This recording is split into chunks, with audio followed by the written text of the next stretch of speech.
La tos me desgarró el pecho. Un sonido húmedo y violento que no parecía querer detenerse. Me agaché sobre el lavabo del baño de la oficina, los ojos llorosos por el esfuerzo. Cuando pude respirar, alcé la vista. La mancha en la porcelana blanca no era el rojo intenso de las películas. Era un esputo rosado, vetado de hebras de un carmesí profundo y alarmante. Sangre, mi sangre, la misma que había vertido en esta maldita empresa textil durante los últimos 5 años. Mi teléfono vibró sobre el mármol. Era Carmen. La foto de su sonrisa maternal, un marco dorado alrededor de su pelo canoso perfectamente peinado, brillaba en la pantalla. Conté hasta 3 antes de responder. Mi voz sonó extrañamente serena. Hola, suegra, Ada, cariño, ¿dónde estás? Antonio y yo acabamos de hablar con el banco sobre esa transferencia trimestral. Les dijimos que hoy mismo se regularizaría. Su tono era dulce, meloso, como siempre, pero la presión estaba ahí, apenas disimulada.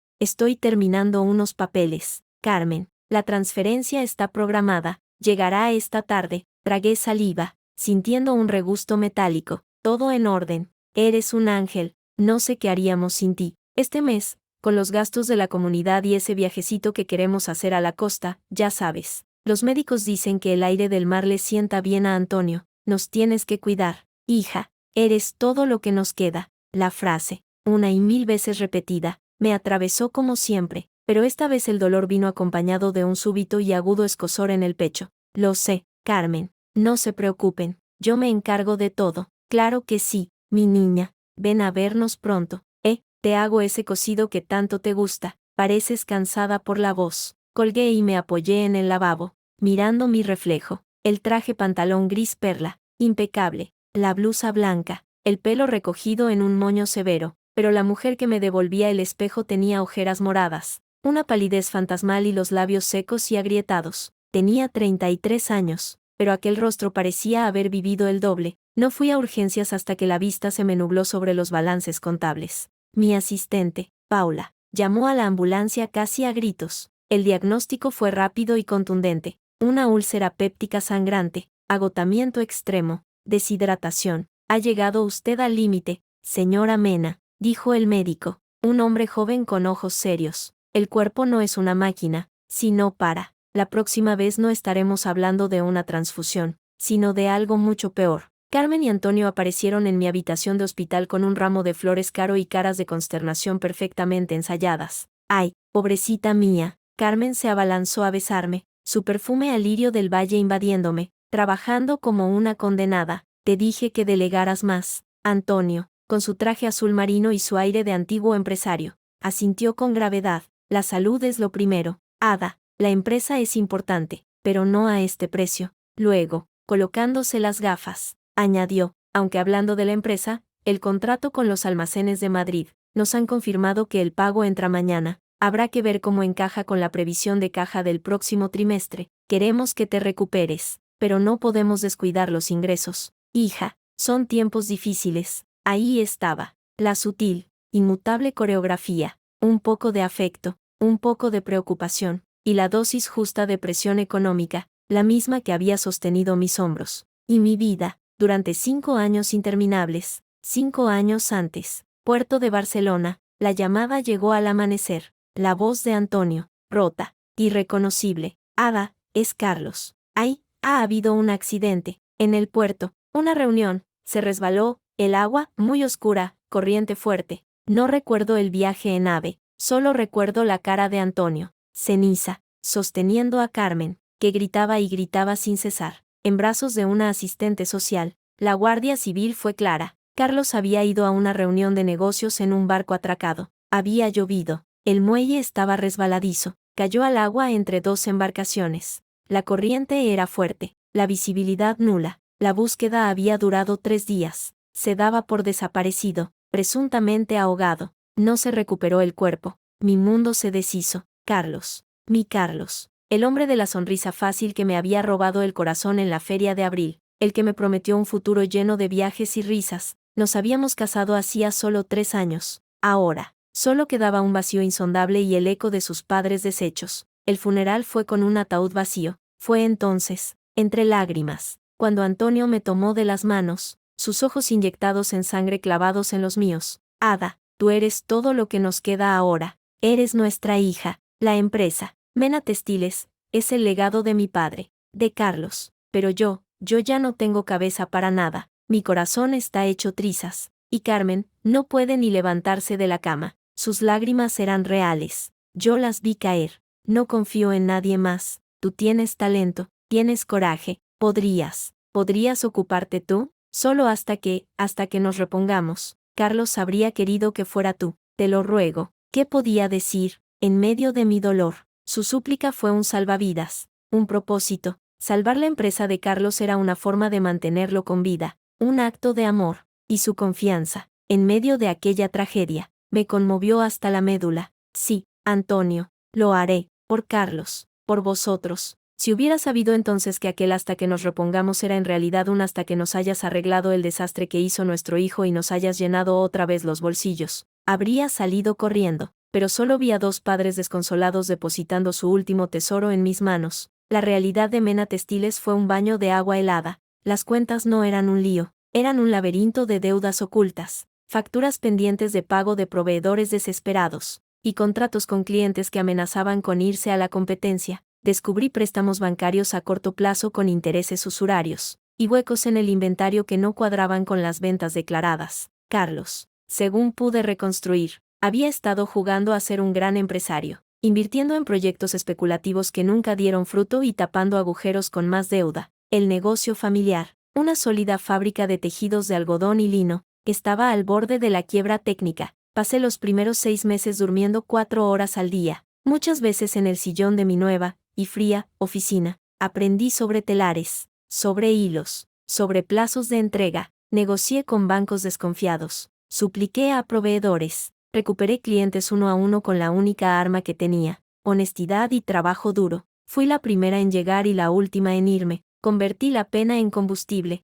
y funcionó. Lentamente, la empresa dejó de sangrar. Al año, empezó a generar algo de caja. A los 2 años, tuvimos nuestro primer trimestre en números verdes. Yo no me puse un euro extra de sueldo. Cada céntimo de beneficio que no era estrictamente necesario reinvertir, lo convertía en un sobre grueso, en efectivo, y se lo llevaba personalmente a Antonio y Carmen. Vivían en Los Olivos, una urbanización cerrada y tranquila en las afueras de Sevilla. Su casa era amplia, luminosa, llena de fotos de Carlos. Cada visita era un ritual. Me recibían con abrazos, me hacían sentarme, me ofrecían café y pastas. Eres nuestra salvación, Ada, suspiraba Carmen, cogiendo el sobre y deslizándolo sin mirarlo dentro de un cajón de la consola del salón. Carlos estaría tan orgulloso. Es lo mínimo, decía yo siempre, con un nudo en la garganta. Ver su dolor, que parecía no menguar con los años, me reafirmaba en mi misión. Yo cargaría con el peso del negocio. Ellos merecían una vejez tranquila, sin preocupaciones.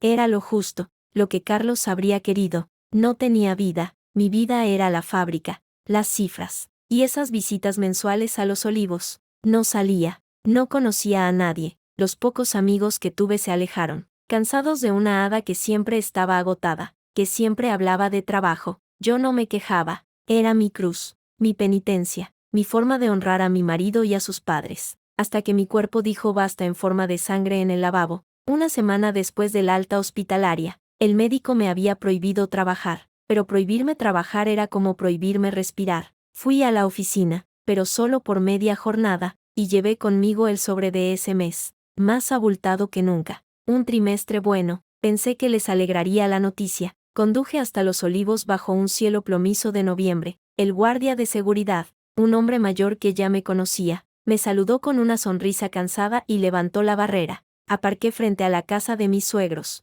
una construcción de estilo andaluz con macetas de geranios. Justo cuando iba a salir del coche, una figura apareció junto a mi ventanilla. Era Marta, la vecina de al lado, una mujer de unos 60 años, pelo blanco recogido en un moño tirante, siempre impecablemente vestida con faldas y chaquetas de lana. La había visto a menudo, cuidando sus macetas, entrando o saliendo. Intercambiábamos sonrisas y breves buenos días, nada más, pero aquel día no sonreía. Golpeó suavemente el cristal con los nudillos. Algo en su expresión me hizo bajar la ventanilla de inmediato. Señora Ada, dijo, sin preámbulos. Su voz era baja, grave, con el acento cerrado de Sevilla. No me llamó señora Mena, me llamó por mi nombre. Hola, Marta. ¿Cómo está? No respondió al saludo. Sus ojos, inteligentes y afilados como los de un pájaro, escudriñaron mi rostro, mi palidez, las ojeras que ni el maquillaje podía ocultar. No debería haber venido hoy, dijo, casi en un susurro. Miró rápidamente hacia la casa de mis suegros. Luego de nuevo a mí. Deje el sobre en el buzón y váyase, y no vuelva más por aquí. ¿Perdón? Un escalofrío me recorrió la espalda, ajeno al frío de la tarde. No son lo que parecen, insistió, con más urgencia. Usted es joven, es una mujer buena, se le ve en la cara, pero está ciega, o no quiere ver. Hizo otra pausa, tragando saliva. Váyase a su casa, y revise las grabaciones de su sistema de seguridad, especialmente las de la Nochebuena pasada, o las de los cumpleaños de ellos, cualquier día que usted no estuviera. ¿Las grabaciones? ¿Por qué? Mi corazón empezó a latir con fuerza. No entiendo. Marta, ¿qué pasa? Ella negó con la cabeza, con un gesto de pesar auténtico. Yo ya he dicho más de lo debido. Mi marido, que en paz descanse, era un hombre de negocios, honrado, y unos socios, bueno, esa es otra historia.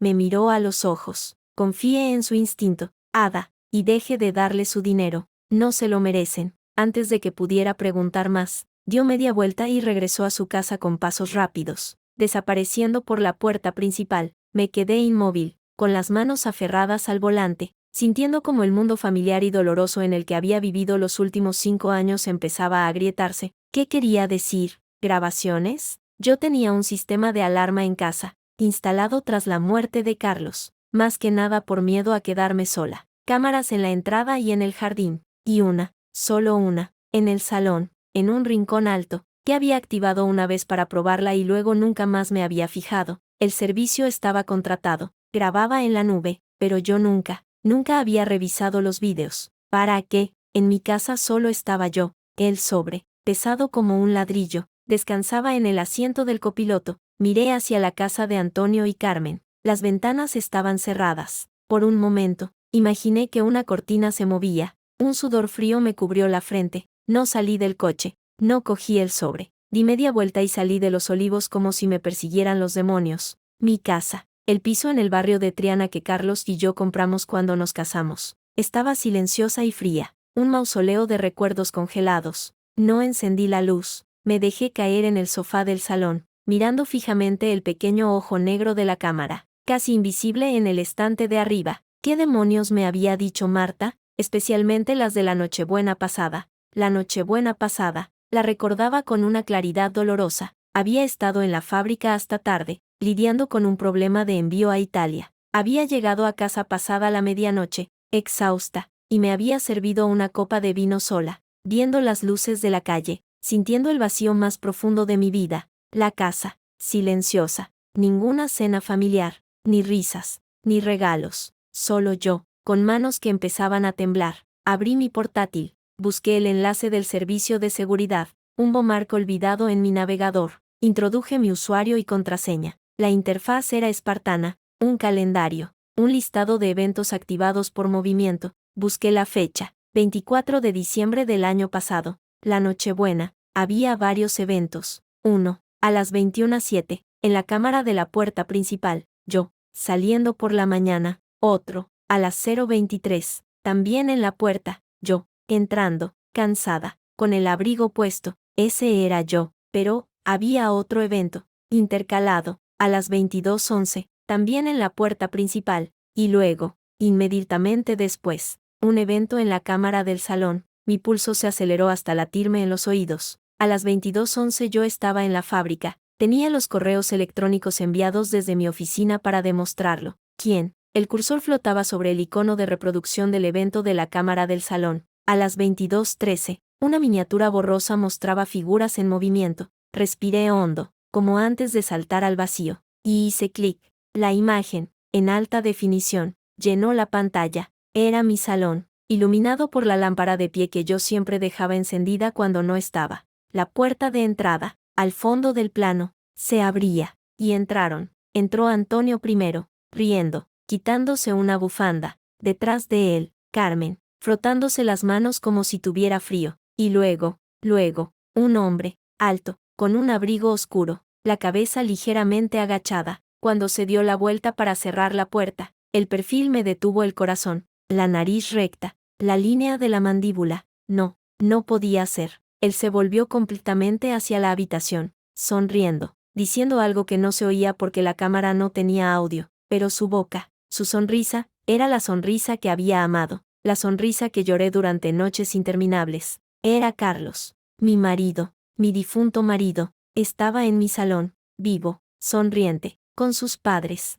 Traía una bolsa de una tienda cara en una mano, con la otra, rodeó los hombros de Carmen y la atrajo hacia sí, dándole un beso en la mejilla. Carmen se rió, una risa que nunca le había oído, una risa de felicidad genuina, despreocupada. Antonio le dio una palmada en la espalda. Carlos dejó la bolsa en la mesa del comedor, sacó una caja, rectangular, elegantemente envuelta, se la tendió a su madre. Luego, sacó un sobre, grueso, como los que yo les llevaba cada mes. Se lo dio a su padre. Antonio lo palpó, asintió con satisfacción y se lo guardó en el bolsillo interior de la chaqueta. Todos se sentaron. Carlos se acomodó en mi sitio del sofá, el que estaba justo debajo de la cámara, y estiró las piernas con un suspiro de alivio. Hablaban animadamente. Carmen mostraba su regalo, un pañuelo de seda. Antonio servía lo que parecía ser whisky en 3 copas. Brindaron. Carlos levantó su copa, dijo algo, y sus padres rieron a carcajadas. Era una escena de felicidad doméstica,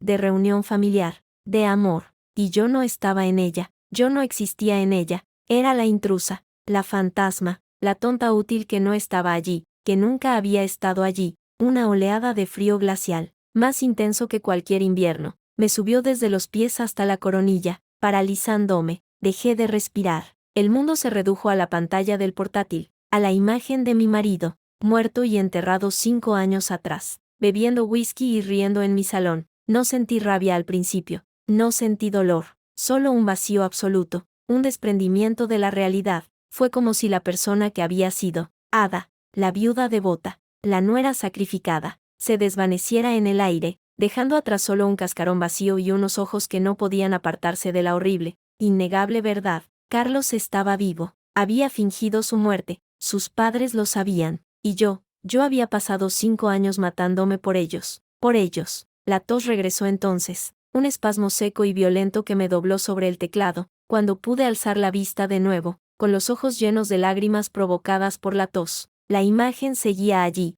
Carlos se reía, descarado, cómodo, en mi casa, con mi dinero. El escalofrío se transformó, el vacío se llenó de algo oscuro, denso y hirviente, algo que no tenía nombre pero que sabía a traición, a mentira, a un odio tan puro y concentrado que casi podía saborearlo. Apreté los puños con tanta fuerza que las uñas se clavaron en las palmas. El dolor, agudo y tangible, fue el primer ancla a una nueva realidad, una realidad sin lágrimas de pena. Solo había espacio para una cosa ahora, una fría, calculadora y absoluta necesidad de saberlo todo, y, después, de destruirlos. No sé cuánto tiempo estuve allí, petrificada, viendo cómo la escena en bucle se desarrollaba una y otra vez. Mi marido muerto, bebiendo y riendo en mi salón, mis suegros, cómplices en esa pantomima macabra. Hacía clic.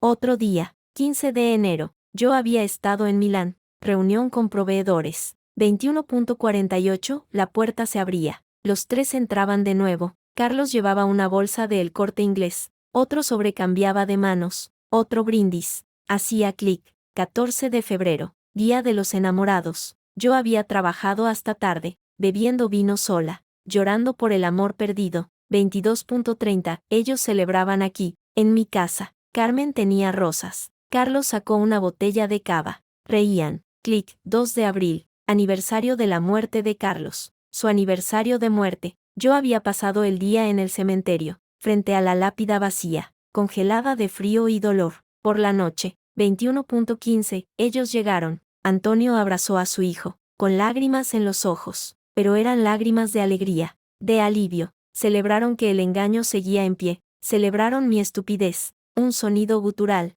animal, escapó de mi garganta, cerraba el portátil de un golpe seco. La oscuridad de la habitación me envolvía, no podía respirar. Me levanté tambaleándome, corrí al baño y vomité en el retrete. Solo bilis y agonía. 5 años, 5 años enteros. Las imágenes se amontonaban en mi cabeza, mezclándose con los recuerdos. La llamada de Antonio, el ataúd vacío, Carmen, desplomada en mis brazos. Eres nuestra hija ahora. Las interminables noches en la oficina, la tos con sangre, el sobregrueso cada mes, su sonrisa agradecida, su preocupación fingida, hija de puta. El grito resonó en las baldosas del baño, crudo, desgarrado. Me miré al espejo, los ojos inyectados en sangre, la boca retorcida en una mueca de dolor y rabia. Ya no era la hada sacrificada, era otra. Algo se había roto dentro de mí y lo que salía era frío, duro y afilado como cristal. Necesitaba saberlo todo, cada detalle. No podía permitirme el lujo de desmoronarme. La conmoción inicial se solidificó en una determinación de acero. Si aquella era la guerra que me habían declarado, yo iba a ganarla. Pero primero, necesitaba información, armas. No dormí. Pasé la noche bebiendo café negro, viendo cada video, tomando notas escrupulosas, fechas, horas, objetos que traían, gestos. A las 6 de la mañana, con la primera luz del día filtrándose por las persianas, ya tenía un plan, o al menos, el primer paso. Recordé a un antiguo compañero de la facultad, Javier Arroyo. Siempre había sido el más listo de la clase, y ahora era un abogado de éxito, con reputación de despiadado y discreto. Justo lo que necesitaba. Lo llamé a su móvil personal, a esa hora. Ada, su voz sonaba sorprendida y con sueño. Dios, ¿qué pasa? Son las 6. Javier, necesito ayuda, legal, y discreción absoluta. Algo en mi tono, plano y gélido, debió alertarlo. La somnolencia desapareció de su voz. ¿Estás bien? ¿Es la empresa? No, es personal. Es una traición, una gran mentira, y necesito destriparla hasta el último detalle, de forma legal, pero implacable, y necesito a alguien de confianza para investigar. Hubo un silencio al otro lado. Cuéntame. No le conté todo, solo lo esencial. Sospechas de fraude, manipulación familiar, necesidad de investigar a mi difunto marido y a sus padres, que no confiaba en nadie más. Voy a necesitar acceso a todo, contratos, cuentas bancarias, archivos de la empresa desde antes de que yo entrara, todo. Mi voz no temblaba, sonaba ajena, incluso para mí. Ada, si es lo que estoy pensando, esto puede ser una caja de Pandora. Ya la han abierto ellos. Javier, ahora yo voy a usar lo que salga para enterrarlos. ¿Me ayudas? Otro silencio. Luego, un suspiro. Siempre fuiste la más tenaz de la clase. Te envío un DA por correo ahora mismo. Fírmalo y escanéamelo. Luego, ven a mi despacho a las 10. Y Ada, ten cuidado. Colgué. La siguiente llamada fue más difícil de conseguir, pero mi secretaria, Paula, que había sido mi única mano derecha real en la empresa, tenía un primo en la policía. Le pedí, sin dar detalles, el contacto de un investigador privado bueno, discreto, y que no hiciera preguntas. Media hora después, tenía un nombre y un número, Víctor Rojas, exinspector de la Policía Nacional, ahora por su cuenta. Le llamé, le dije que necesitaba una investigación exhaustiva sobre una persona, posiblemente viva a pesar de estar dada por muerta, y sobre sus movimientos financieros y personales de los últimos 5 años. Le cité en un café alejado del centro, a las 11. Luego, me vestí, un traje pantalón negro, una blusa blanca, tacones altos. Me recogí el pelo con severidad, me miré al espejo. La mujer que me devolvía la mirada tenía los ojos duros como el pedernal. Perfecto.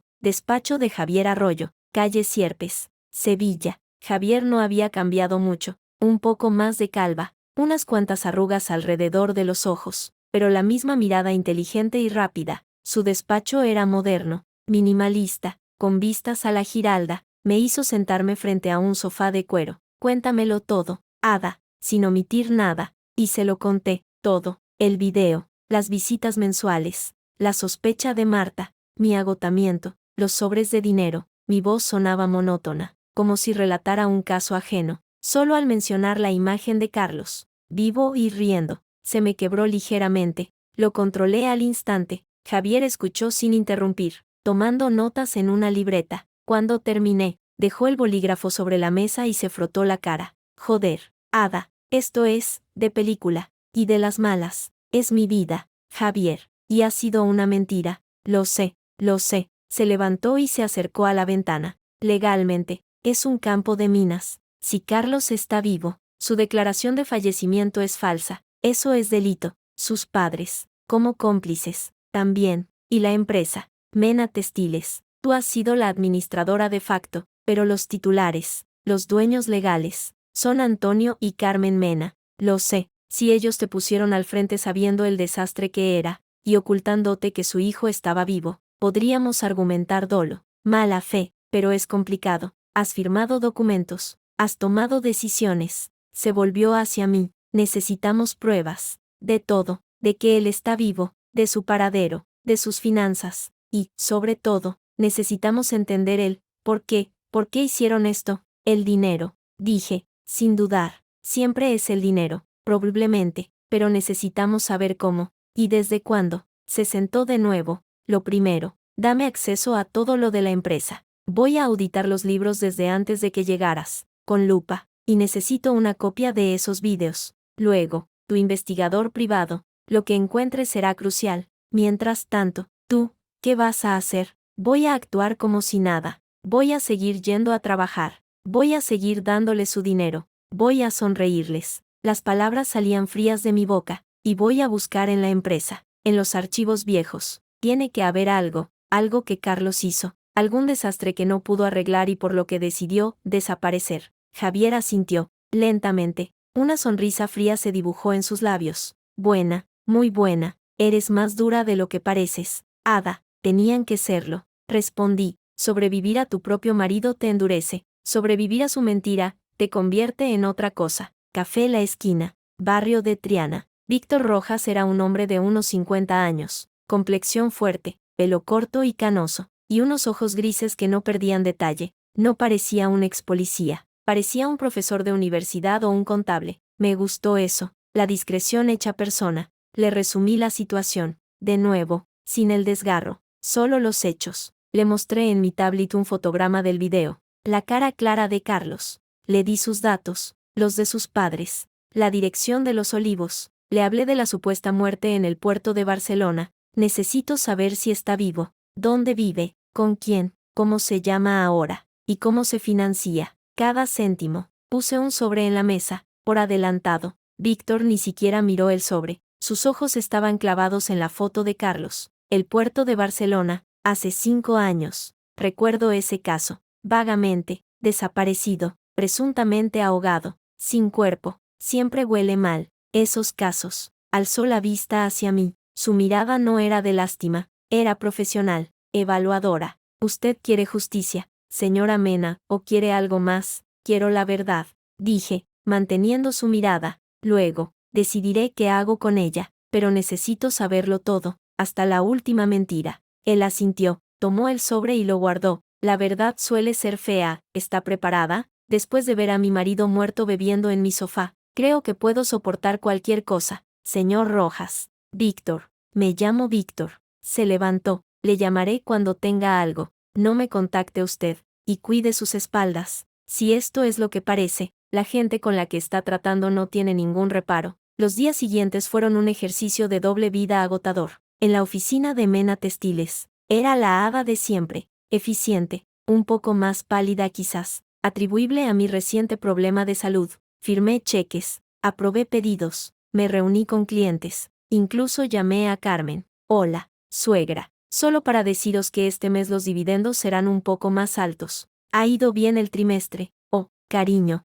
eres un sol, ¿lo ves? Cuando descansas un poco, las cosas van mejor. Tienes que cuidarte, para nosotros. Su voz era almíbar puro. Apreté el teléfono con fuerza, imaginando su sonrisa falsa, el sobre de mi dinero en sus manos, pasándoselo a su hijo. Sí, Carmen, para vosotros. Lo hago todo por vosotros. Colgué antes de gritar. Luego, me encerré en mi despacho y abrí el archivo histórico digital de la empresa. Javier me había conseguido las contraseñas de administrador. Empecé a retroceder, año tras año, hasta llegar a los meses previos a la muerte de Carlos. Los primeros hallazgos fueron desorden, mala gestión, facturas duplicadas, clientes que se quejaban, inventarios que no cuadraban. Luego, empecé a ver patrones, transferencias regulares, siempre los mismos días, a una cuenta en el Banco Balear, cantidades considerables, etiquetadas como pago a proveedor Tejidos Mediterráneo, SL. Nunca había oído hablar de Tejidos Mediterráneo, SL. Busqué en el registro mercantil. Era una sociedad, sí, con domicilio en Palma de Mallorca. Su administrador único, Carlos Mena, se creó 6 meses antes de su desaparición. El corazón me latía con fuerza. Hice clic en los documentos adjuntos a esas transferencias. Facturas falsas. Servicios de asesoría y logística que nunca se prestaron. Carlos estaba sacando dinero de la empresa. Cantidades grandes. Siguiendo el rastro, encontré más. Un préstamo bancario firmado por Carlos y avalado por la empresa. Un mes antes de su muerte, 300.000 euros. El destino declarado. Modernización de maquinaria. No había ninguna factura de ninguna máquina. El dinero fue transferido a otra cuenta, en Andorra, y de ahí se perdió el rastro. Javier llegó al día siguiente, con su portátil y cara de pocos amigos. Esto es una cloaca. Ada, no solo era un inútil, era un ladrón. Se estaba llevando el dinero por todos lados.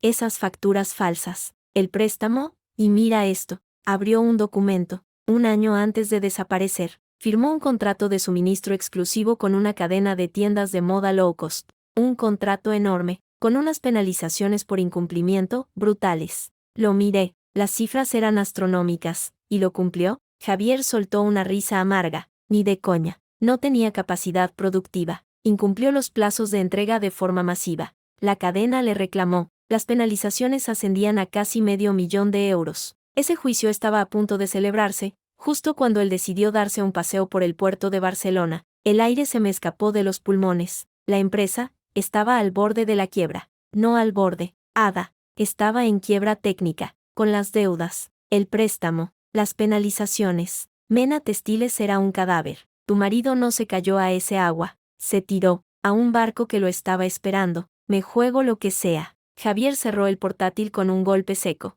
Te dejó el muerto, literal y figuradamente. Si la empresa quebraba, los acreedores irían a por los avalistas, a por los bienes familiares, y a por ti, como administradora posterior. Aunque hubieras intentado arreglarlo, habría sido un lío judicial de años. Pero si él moría, la situación se congelaba. Los acreedores suelen ser más comprensivos, con una empresa en manos de una viuda desconsolada. Y si esa viuda, milagrosamente, lograba sacar la empresa adelante, me miró fijamente, pues entonces, sus padres, los legítimos dueños, podrían volver a tomar las riendas cuando todo estuviera bonito y limpio, o seguir cobrando los dividendos que tú, tan amablemente, les llevabas cada mes. Un plan perfecto, para ellos. Me levanté y me acerqué a la ventana. Abajo, la calle bullía de vida normal. Gente que iba a sus asuntos, ignorante del nido de víboras en el que me habían metido. No sentía ya rabia, sentía algo más profundo, más oscuro,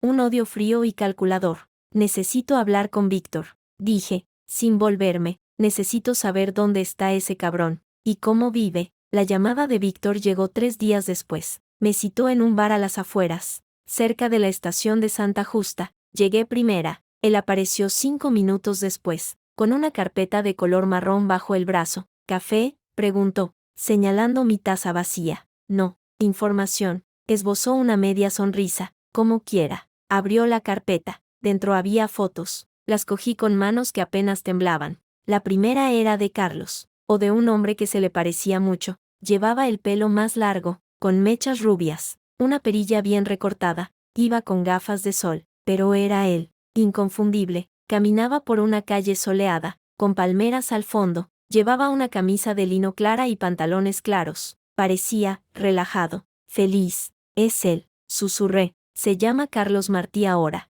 DNI falso, pero bien hecho. Vive en Barcelona, en el barrio de Gracia. Un ático pequeño pero bonito, alquilado a nombre de una tal Lucía Fernández. Puso otra foto encima. Una mujer joven, rubia, de sonrisa amplia y vacía, colgada del brazo de Carlos. Iban de compras. Ella llevaba bolsas de boutiques caras. Lucía Fernández, 28 años, dependienta en una tienda de ropa de lujo, o lo era. Desde que está con Carlos Martí, parece que no necesita trabajar. Víctor señaló otra foto, de un extracto bancario ampliado. Esta es la cuenta de Antonio Mena en la Caixa. Vea las fechas. Mis ojos recorrieron los números. Cada mes, aproximadamente 2 o 3 días después de que yo entregara el sobre en mano o hiciera la transferencia, se producía una transferencia saliente de una cantidad similar, a veces un poco menor, a una cuenta en el Banco Sabadell en Barcelona, a nombre de Lucía Fernández. Le pasa el dinero a su hijo, a través de la novia. Resumí, mi voz un hilo. Exacto, y él vive bastante bien. Víctor sacó más fotos. Carlos y Lucía en terrazas de restaurantes caros. Carlos conduciendo un Audi A5 último modelo. Lucía con bolsos de diseñador. En un spa de lujo. Gasta como si no hubiera un mañana. Cena. Viajes cortenos. Ropa. Y mira esto. La última foto era de un anuncio de una inmobiliaria de lujo. Un piso en la Barceloneta. Con vistas al mar. Precio. 850.000 euros. En la esquina. Una nota escrita a mano. Interesados. C. Martí L. Fernández. Visita concertada para el 15/11. Quiere comprar un piso. Con mi dinero. Dije. Y noté que sabía a hiel en la boca. Hay más. Dijo Víctor. Su voz baja pero clara. Lo de la muerte. Fue un montaje. Un trabajador del puerto. Ahora despedido. Con antecedentes por tráfico de influencias. Firmó un parte falso. Hubo un soborno. Estoy siguiendo ese hilo. Pero es más delicado. Y hay algo más. Dudó por primera vez. La relación con la chica. Lucía. Llevan juntos, según mis fuentes, unos 7 años. El aire de la sala pareció espesarse. 7 años. Carlos murió hace 5. Llevaba 2 años con ella, mientras estaba casado conmigo. Las piezas del puzzle, repugnantes, encajaron con un golpe seco en mi estómago. Tenía una amante, mientras estaba conmigo, y cuando la empresa se le vino abajo, cuando vio el agujero que había cavado, en vez de enfrentarse a ello, decidió desaparecer. Y su plan, la voz comenzó a fallarme. La tragué, endureciendo la mandíbula. Su plan fue fingir su muerte, esconderse con ella, y dejarme a mí, la esposa fiel y tonta, con el muerto, para que yo limpiara su mierda. Y si lo conseguía, ellos seguirían viviendo de mí, y si no, la quiebra y la ruina también serían mías. Víctor asintió, lentamente. Esa es la imagen. Sí, sus padres lo sabían. Obviamente, lo han estado protegiendo, financiando, y usando su dolor fingido como un látigo para que usted trabajara más. Guardé las fotos. Mi mano no temblaba ahora. Necesito copias de todo esto, Víctor. Y necesito más. Necesito detalles concretos de sus rutinas. ¿Dónde va? ¿Con quién habla? Y todo lo que pueda conseguir sobre ese trabajador del puerto. Nombres, pruebas. Se hará, señora Mena, pero tenga cuidado. Esta gente no son aficionados. Han mantenido esta mentira durante 5 años. Les sonreí. Fue una sonrisa que no llegó a mis ojos. Yo tampoco lo soy. Víctor, ya no. Salí del bar. El sol de Sevilla me golpeó en la cara, caliente y vital. Ya no sentía el agotamiento que me había postrado en el hospital. Sentía una energía nueva, oscura, electrizante. El dolor había mutado. La traición había cristalizado. Ya no era la viuda doliente. Era otra cosa. Una depredadora. Saqué el teléfono y marqué el número de Javier. Sí, Ada, lo tengo. Está vivo. En Barcelona, con una amante de hace 7 años. Y mis suegros le pasan el dinero que yo les doy. Hubo un silbido al otro lado de la línea. Joder, ¿y ahora qué? Ahora, dije, mirando el tráfico que pasaba, viendo mi reflejo duro y decidido en el escaparate de una tienda. Ahora empieza la segunda parte, la parte en la que dejamos de recopilar pruebas y empezamos a planear. Tienen una deuda conmigo, Javier, una deuda de 5 años de mi vida, y voy a cobrarla, hasta el último céntimo, y no solo en dinero. Colgué, respiré hondo, el aire olía a azahar y a gasolina, olía a venganza, y a mí, por primera vez en 5 largos años, me olía bien. La rabia es un motor potente, pero se quema rápido. Lo que anidaba en mí ahora era más frío, más denso, más permanente, una determinación de acero forjada en el hielo de la traición. No iba a llorar, ni a gritar, ni a confrontarlos de inmediato. Eso sería concederles la victoria. Iba a hacer algo mucho peor. Iba a convertirme en la perfecta actriz de mi propia vida, mientras desmontaba meticulosamente la suya, ladrillo a ladrillo, sentada en mi despacho, con las fotos de Víctor y los informes de Javier extendidos sobre la mesa. Tracé mi plan. No era una venganza caliente, impulsiva, era una cirugía, y para ello, necesitaba 2 cosas: su confianza absoluta y su codicia desbocada. Mi primer movimiento fue una llamada a Carmen. Dejé que mi voz sonara débil, aún afectada por el susto del hospital. Carmen, hola, sí, ya estoy mejor, gracias. Escucha, he estado pensando, el médico dice que debo reducir el estrés, pero no quiero desatender la empresa. Al contrario, he visto una oportunidad enorme. Oportunidad, cariño. Su tono era de interés inmediato, avaricioso. Siempre lo era cuando hablaba de dinero. Sí, hay un grupo de inversión alemán que busca proveedores de tejidos técnicos de alta gama. Es un contrato multimillonario.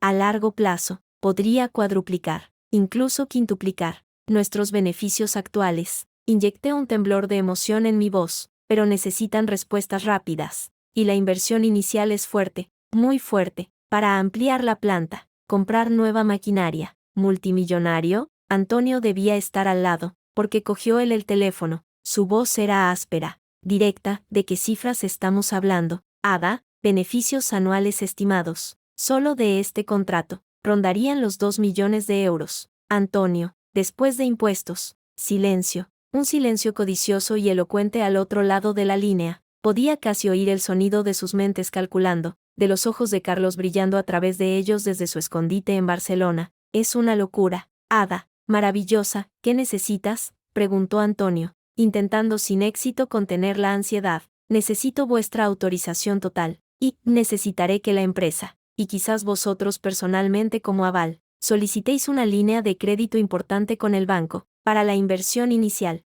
Es arriesgado, pero la recompensa, por supuesto, lo que haga falta. La voz de Carmen volvió a tomar el control, chillona de entusiasmo. Tú eres nuestro ángel, Ada, sabes que confiamos en ti ciegamente. Haz lo que tengas que hacer. Nosotros firmamos lo que sea. Colgué, una sonrisa fría y sin humor en mis labios. Habían picado el anzuelo. La codicia siempre nubla el juicio. Ahora, a preparar el cebo. Javier entró en mi despacho con una carpeta llena de documentos. Su expresión era profesional, pero en sus ojos había un brillo de admiración perversa. Tienes el toque de Midas, pero al revés. Conviertes el oro en mierda. Me impresionas. Ada, extendió los papeles sobre la mesa. He creado nuevo hilo. SL. Tú eres la administradora única, a través de un testaferro. Una sociedad panameña impenetrable. Es tuya. Limpia. ¿Y los activos de Mena?, pregunté, pasando los dedos por el logotipo de la nueva empresa. Un hilo que se convertía en un camino. Ahí viene lo delicado. Y lo brillante. Javier se inclinó. Según los estatutos de Mena Textiles, como administradora delegada con poderes amplios, puedes tomar decisiones de reestructuración para salvaguardar el futuro de la empresa, incluyendo la creación de filiales o la venta de activos no estratégicos. ¿Y qué activos son estratégicos? Los que tú digas. Básicamente, he preparado una serie de resoluciones. La primera, debido a la gran oportunidad con el cliente alemán, Mena Textiles necesita concentrarse en su core business. Por lo tanto, vamos a externalizar todo el departamento de I+D y diseño a una empresa especializada. Señaló un documento. Esa empresa es Nuevo Hilo. Mena Textiles pagará a Nuevo Hilo una cuota mensual por sus servicios, una cuota generosa, y le cederá, en arrendamiento con opción a compra simbólica, todas sus patentes, diseños y, lo más importante, el talento. El talento. Sí, he hablado con tu equipo de diseño, con la jefa de producción, con los comerciales estrella, de forma discreta. Les he ofrecido un contrato con Nuevo Hilo, un 20% más de sueldo, participación en beneficios, y la garantía de que su trabajo no se verá enturbiado por los problemas pasados de Mena. Todos, sin excepción, han dicho que sí. Les tienes lealtad a ti, Ada, no a la marca. Un alivio, el primero en semanas. Me recorrió. Al menos no estaba completamente sola. ¿Y los clientes? Eso es más lento, pero igual de efectivo. Nuevo Hilo se presenta como una spin-off de Mena, especializada en alta gama. Tú, naturalmente, recomiendas a tus clientes más valiosos, de forma discreta, que para los pedidos de mayor calidad y exigencia se dirijan a la nueva empresa, que tiene la maquinaria más moderna y el equipo más motivado. Poco a poco, la cartera de pedidos de Mena se irá trasvasando, suavemente, a Nuevo Hilo. Mena se quedará con la producción más básica, la menos rentable, y con los pedidos problemáticos o de pago lento, y la deuda de Mena se queda en Mena, por supuesto, junto con los activos tóxicos, el préstamo impagable, y el contrato leonino con esa cadena low cost que firmó tu querido, difunto, marido. Todo eso sigue ahí, pudriéndose. Miré los documentos. Era un plan despiadado, brillante y, sobre todo, legal, o al menos, en el límite de la legalidad.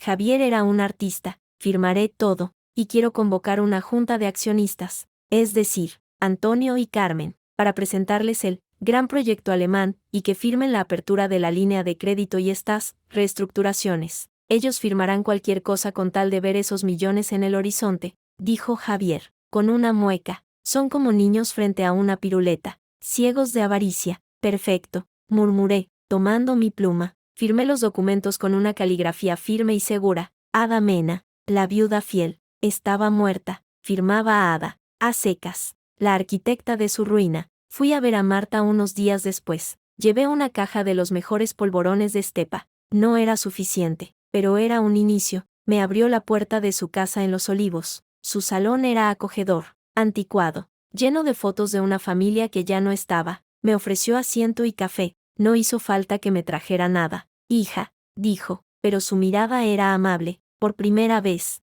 vi cansancio y una tristeza profunda en sus ojos. Fue lo mínimo. Marta, su advertencia. Me callé, buscando las palabras. Me salvó, o, más bien, me abrió los ojos. Así que lo vio. No era una pregunta. Lo vi, a él, a los tres, celebrando, con mi dinero. Mi voz no tembló. Ya había superado el shock. Ahora solo había certeza. Marta asintió, mirando su taza. Mi marido, Manuel, que en gloria esté, era socio de una ferretería. Con su hermano, trabajaron como negros, los dos, hasta que un día, el hermano, Fernando, empezó a desviar dinero, pequeñas cantidades al principio, luego, más. Cuando mi Manuel se dio cuenta, la empresa estaba al borde de la quiebra, y Fernando había montado una competencia justo enfrente. Con el dinero robado, suspiró, un suspiro que venía de muy adentro. Le perdonó, por la familia, dijo. Un año después,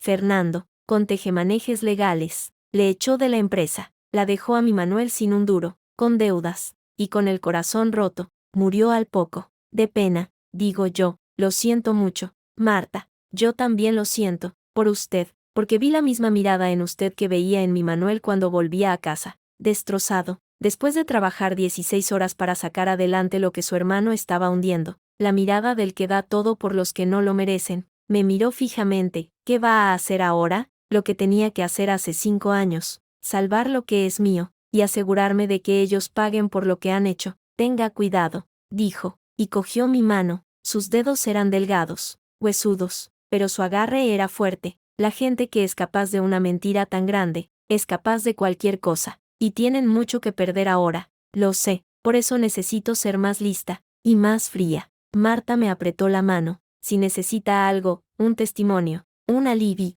lo que sea, yo no me voy a ninguna parte, y he visto a ese niño malcriado de su marido entrar y salir más veces de las que puedo contar, con diferentes pelucas, a veces, con gafas, pero era él, el descaro. Le di las gracias, de corazón. Al salir de su casa, miré hacia la vivienda de mis ex-suegros. Las persianas estaban bajadas, estaban ahí dentro, contando el dinero que pronto ya no llegaría, planeando cómo gastar los millones que yo les había prometido y que nunca verían. Una serenidad absoluta me invadió. No había prisa. La caída, cuando llegara, sería más dura. La junta de accionistas fue una farsa en mi propio comedor. Antonio y Carmen llegaron exudando una felicidad que me daba ganas de vomitar. Carmen me besó como si de verdad le importara. Antonio me dio unas palmadas en la espalda. Paternalistas. Esta niña es un portento, un contrato alemán, exclamó Carmen, mientras yo servía café. Nos tienes que dar todos los detalles. Ada, dijo Antonio,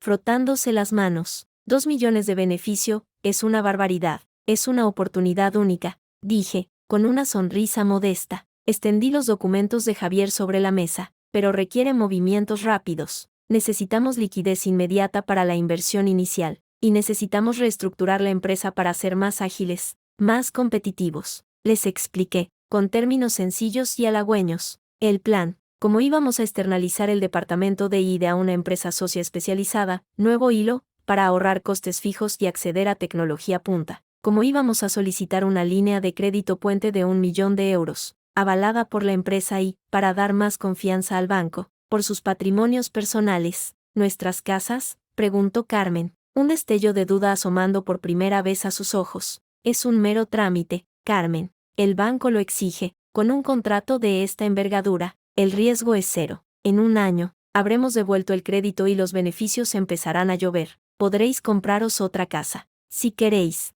Mi tono era calmado, convincente. Además, es para protegeros. Sí, contra todo pronóstico. algo saliera mal, la deuda recaería primero sobre la empresa, no sobre vuestros bienes personales. Es una formalidad. Era mentira. Por supuesto, los avales personales que Javier había redactado eran de una redacción tan enrevesada que, en realidad, los hacía responsables primeros en caso de impago, pero ellos no lo sabrían, solo verían la promesa de dinero fácil. Antonio estudió los documentos, o fingió estudiarlos. Sus ojos se deslizaban por las cifras, no por la letra pequeña. La codicia le nublaba la vista. ¿Y está segura de que el cliente alemán es firme? Totalmente. He estado en contacto con sus representantes durante semanas. Están desesperados por encontrar un proveedor fiable. Somos su primera opción. Otra mentira. El cliente alemán era un buzón de correo en Frankfurt manejado por un contacto de Javier, pero sonaba convincente. Antonio intercambió una mirada con Carmen, una mirada de complicidad,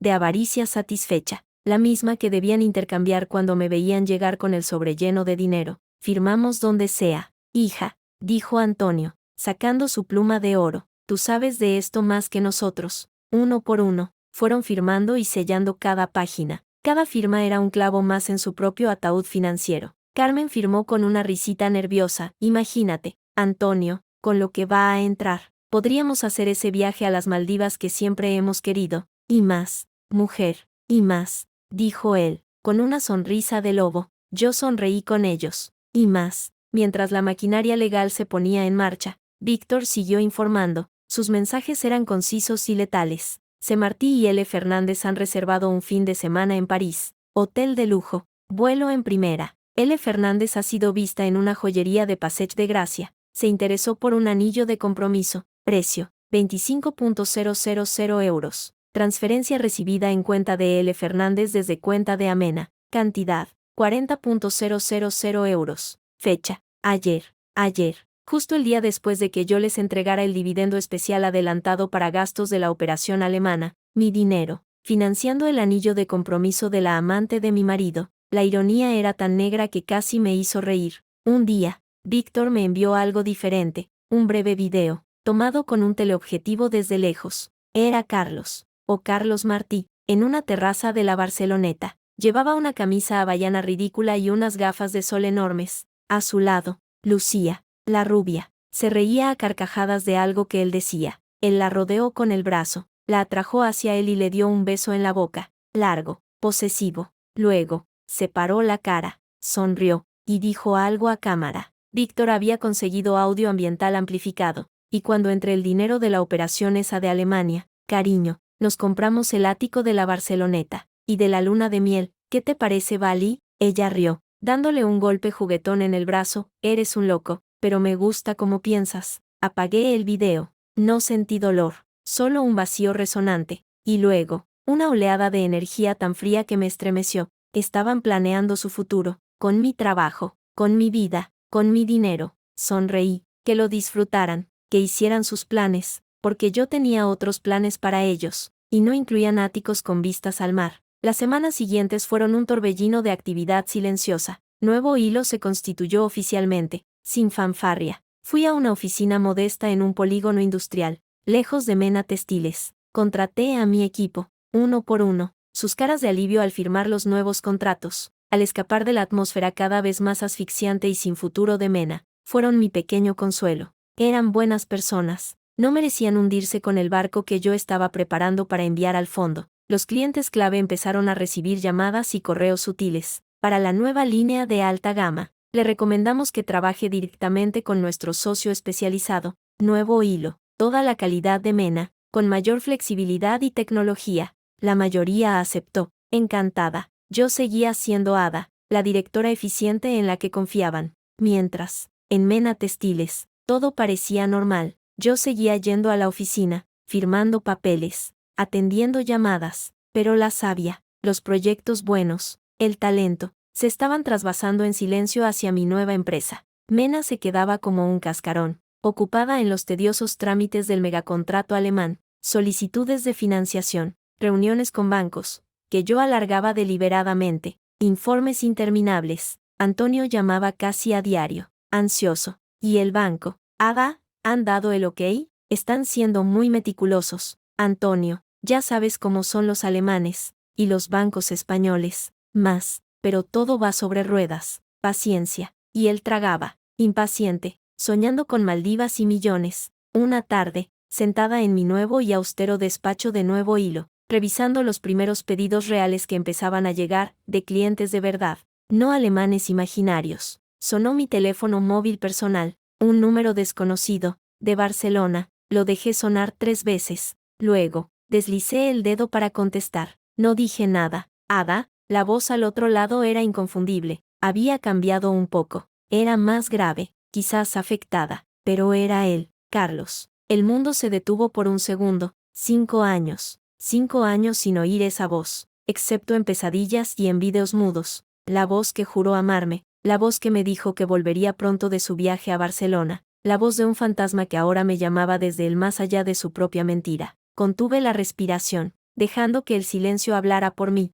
Ada, soy yo, Carlos. Su tono era extraño, una mezcla de desafío y una ansiedad mal disimulada. Sé quién eres, dije, y mi voz sonó plana, fría, como de metal. ¿Qué quieres? Hubo una pausa. No esperaba esa recepción. ¿Estás bien? He sabido lo del hospital. Una risa seca, cortante, me salió de la garganta. ¿De verdad, te preocupa mi salud?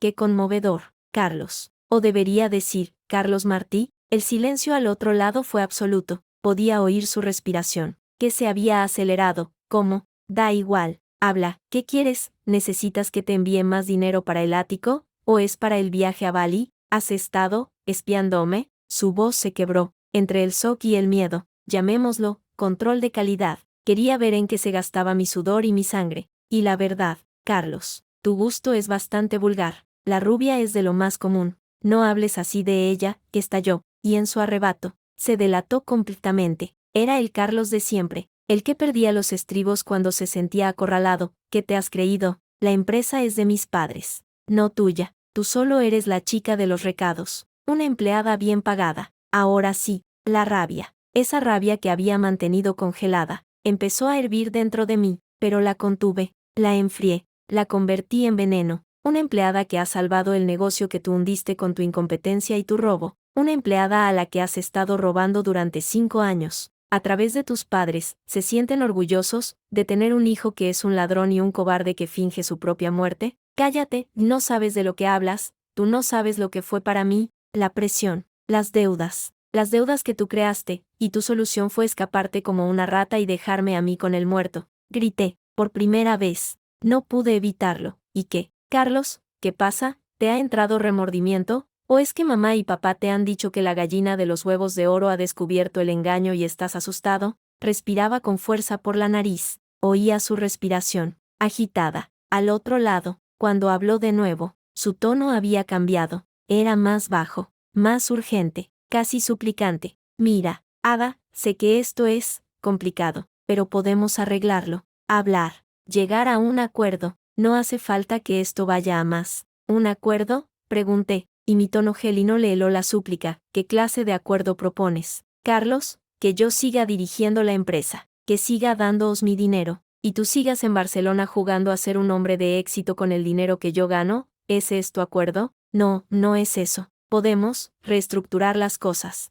darte una participación, algo justo, repetí, lentamente. Ya he tenido lo justo, Carlos. 5 años de mi vida, mi salud, mi paz, eso es lo justo que he tenido. Ahora me toca a mí decidir qué es justo para mí. ¿Qué vas a hacer? Su voz era un hilillo de miedo. Eso era, miedo. Lo olía a través del teléfono, un miedo profundo, viscoso, el miedo del mentiroso a que le quiten la mentira en la que ha construido su vida. Eso ya lo verás, dije, y mi voz recuperó su calma mortal. Disfruta de tu fin de semana en París, Carlos, o Martí, o como te llames. Disfruta del champán, del anillo de compromiso, disfruta de todo, mientras dure. Ada, espera, no, tú espera a que llegue la factura, porque todo se paga, Carlos, absolutamente todo. Colgué, dejé el teléfono sobre la mesa, mis manos temblaban ligeramente, pero no de miedo, de adrenalina, de poder. Le había visto las cartas, él sabía que yo sabía, y el miedo en su voz había sido la música más dulce que había escuchado en 5 años. El juego había cambiado, ya no era la cazada, era la cazadora, y la presa empezaba a oler el peligro. Miré por la ventana de mi nueva oficina. No tenía vistas a la Giralda, tenía vistas a un parking y a otras naves industriales, pero eran mis vistas, de mi empresa, de mi vida, la que iba a construir sobre las ruinas de la suya. Sonreí, por primera vez en mucho tiempo, una sonrisa que no era falsa, ni triste, ni forzada, era una sonrisa de anticipación. La partida estaba en juego, y yo acababa de mover mi primera pieza de forma abierta. Ahora, a esperar su contraataque, o, más probablemente, su pánico. La llamada de Carlos me dejó un regusto metálico en la boca, como haber mordido una moneda. No había sido un error hablar con él. Al contrario, ahora sabía con certeza que el miedo campaba a sus anchas en su pequeño mundo de mentiras. El fantasma había dejado de ser un espectro silencioso para convertirse en una voz tangible, fría y llena de amenazas veladas. Ellos ya no estaban cazando en la sombra, ahora se miraban a la cara, aunque fuera a través de un teléfono. Ese miedo era mi combustible, lo necesitaba para el último y más arriesgado acto de la farsa. El anzuelo ya estaba tragado, pero ahora tenía que clavarse hasta la garganta. Javier llegó a mi nueva oficina de nuevo hilo con 2 carpetas bajo el brazo. En su rostro se mezclaban la admiración profesional y un deje de preocupación. «¿Tu esposo ha estado haciendo llamadas?», dijo sin preámbulos, dejando las carpetas sobre mi escritorio de metacrilato. «A un abogado de Barcelona, no de los mejores, pero sí lo suficientemente caro. Está preguntando por los requisitos para anular una declaración de fallecimiento y reaparecer legalmente». Una sonrisa helada se dibujó en mis labios. Quiere salir del agujero, recuperar su identidad, y, con ella, su derecho a heredar y a meter las manos en la empresa cuando todo esté limpio y boyante. Exacto, pero es un proceso lento, y mientras tanto, nuestro querido Carlos Martí sigue siendo un fantasma legal, un fantasma que, por cierto, está gastando como si no hubiera un mañana. Javier abrió la primera carpeta. «Víctor, me ha pasado esto. La reserva del ático en la Barceloneta. Han pagado una señal de 50.000 euros. El dinero salió de la cuenta de Lucía, que lo recibió, como no de una transferencia de Antonio Mena, 3 días después de que tú les dieras el último fondo para gastos de la operación. Mi dinero», susurré, pasando el dedo por la fotocopia del contrato de arras. «Pagan su nido de amor con mi dinero». Es poético, en el peor sentido posible. Hay más. El contrato de compraventa está condicionado a que el comprador obtenga una hipoteca. Y aquí viene lo bueno. Javier abrió la segunda carpeta. «Carlos Martí, con su DNI falso, ha solicitado un préstamo al Banco Balear. Para ello, ha presentado como aval unas supuestas participaciones en Mena Textiles, un documento falsificado, por supuesto, pero bastante bien hecho, y una carta de Antonio, en papel con membrete de la empresa, certificando que su sobrino lejano, Carlos Martí, es beneficiario de futuros dividendos». El cinismo era tan absoluto que me dejó sin aliento. Están usando el prestigio de la empresa, el prestigio que yo he reconstruido, para que él compre un piso con su amante, y para eso, necesitan que la empresa siga siendo solvente y, a ser posible, que florezca con tu megacontrato alemán. Su futuro depende de tu éxito. Ada, esa es tu palanca. Javier se inclinó hacia adelante, sus ojos brillando con intensidad. Es el momento de apretar. Tienes que darles el cebo definitivo, algo tan grande, tan jugoso, que firmen su sentencia de muerte con una sonrisa de oreja a oreja. Ya lo tenía pensado, lo llamaba Operación Teseo, y como el héroe griego, yo iba a dar el hilo que los guiaría directamente al corazón del laberinto donde el monstruo los esperaba, o, en este caso, donde el monstruo era el laberinto. Convoqué a Antonio y Carmen a lo que dije sería la reunión definitiva para desbloquear la financiación alemana, no en la oficina de Mena, sino en el salón de mi casa. Quería que se sintieran en terreno familiar, confiado, que vieran el fantasma de su hijo en cada esquina y se sintieran seguros. Carmen llegó con un pastel. «Para que te alimentes, niña, estás muy delgada». Su sonrisa era tan falsa como los diamantes de imitación que llevaba en las orejas. Antonio, más serio, llevaba su carpeta de piel gastada. «Vamos al grano, Ada, los alemanes no esperan, y el Banco de Barcelona de nuestro sobrino, necesita respuestas». Casi se le había escapado. El Banco de Barcelona de Carlos. Por poco. «Por supuesto, Antonio, siéntense». Serví café, me senté frente a ellos, con mi portátil y una carpeta impecable. «Les voy a ser totalmente franca. La oportunidad es incluso mayor de lo que les dije». Sus ojos se abrieron como platos. «El grupo alemán no quiere un proveedor. Quiere un partner exclusivo para toda Europa del Sur. Eso significa cerrar la fábrica a otros clientes y dedicar el 100% de nuestra capacidad a ellos. A cambio, el volumen de negocio no se duplica, se multiplica por 10. ¿Por 10? Carmen dejó la taza sobre la mesa, con un temblor en la mano. Beneficios anuales estimados. Conservadores. 15 millones de euros. Después de impuestos. Antonio se dejó caer contra el respaldo del sofá, pálido. 15 millones. La palabra le salió como un suspiro de éxtasis, pero exigen garantías absolutas. Continué, sin darles tiempo a respirar. Quieren la seguridad de que podemos escalar la producción de inmediato. Eso significa inyectar 3 millones de euros en maquinaria nueva ahora mismo, y quieren un aval personal de los dueños por el doble de esa cifración, para cubrir posibles incumplimientos. 6 millones. Carmen se llevó la mano al pecho, pero no era un gesto de horror, era de avaricia pura. Pero, si los beneficios son 15, es un mero trámite, Carmen. Los alemanes son así de meticulosos. El aval nunca se ejecutará, porque nosotros vamos a cumplir, pero necesitan ver ese compromiso. Sin él, firman con los portugueses la semana que viene. Hice una pausa dramática, bajando la voz. He luchado mucho para traer esto aquí, he conseguido que nos den prioridad, pero si dudamos ahora, se acaba. No, no podemos dudar. Antonio se irguió, inflando el pecho. Era el hombre de negocios que nunca fue. Firmaremos lo que haga falta. ¿Dónde están los papeles? Antonio, por favor, dije, con una falsa sombra de preocupación. Son 6 millones. Es vuestro patrimonio, vuestra casa de los olivos, vuestros ahorros. Papeles. Cuando entren los primeros pagos alemanes, habremos cubierto eso en 6 meses. Se volvió hacia Carmen, ¿verdad, mujer? Ella asintió con fervor, sus ojos brillando con una luz que no había visto en ellos desde el supuesto funeral de su hijo. Era la luz del oro. Claro que sí, Ada nos ha sacado adelante siempre. Si ella dice que esto es seguro, lo es. Hipócritas. Mentirosos, las palabras resonaban en mi cabeza, pero en mi rostro solo había gratitud y seriedad profesional. Os traje los documentos, los he revisado con mi abogado, son estándar. Otra mentira. Los documentos que Javier había redactado eran cualquier cosa menos estándar. Estaban llenos de cláusulas abusivas, de plazos de ejecución inmediatos, de renuncias a derechos básicos. Eran un pacto con el diablo, y ellos lo firmarían con una sonrisa. Extendí las páginas sobre la mesa del café. Antonio se puso sus gafas de lectura, pasó las hojas rápidamente, deteniéndose solo en las páginas finales, donde brillaban los espacios en blanco para las firmas.